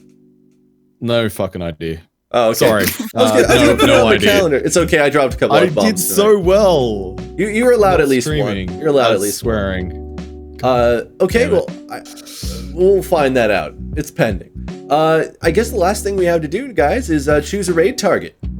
Find ourselves somebody to raid. I have my follow list, which admittedly are a ton of music people. Same here. Crazy how that works out. I'm looking for somebody that is has relatively low amount of viewers that either just started. If you guys have recommendations, definitely let me know. I'm talking to these three, chat. To start off with, I have a birthday streamer. We have a birthday streamer. Who are you looking at there, buddy? That's a good one. And he's on his road to 250 followers. He's playing Valorant. Playing Valorant. All right, that's fine. I don't. So that's just one idea. I'm not saying we have to, but that's just one idea. I'm not opposed to it. Of course, what did I do? I clicked right on the music streams. I am a creature of habit, my friends. I am such a creature of habit. The only person I would rate at the moment who's doing just chatting is a fairly large streamer. But she's awesome. She does a lot of really, really cool stuff. But yeah, I don't have a specific recommendation, especially if we're looking at small streamers at the moment. I will say Daniel Wayne is good. Pencil said. I was just gonna Daniel say Daniel Wayne would probably end up being my vote if I had to choose. Daniel is in a great, just a super great dude. Just picked up a new bass. Might have picked up a bass that I recommended. Just throwing that out there. He was one of those streamers. Remember when I said we kind of have a tendency to raid people and break them?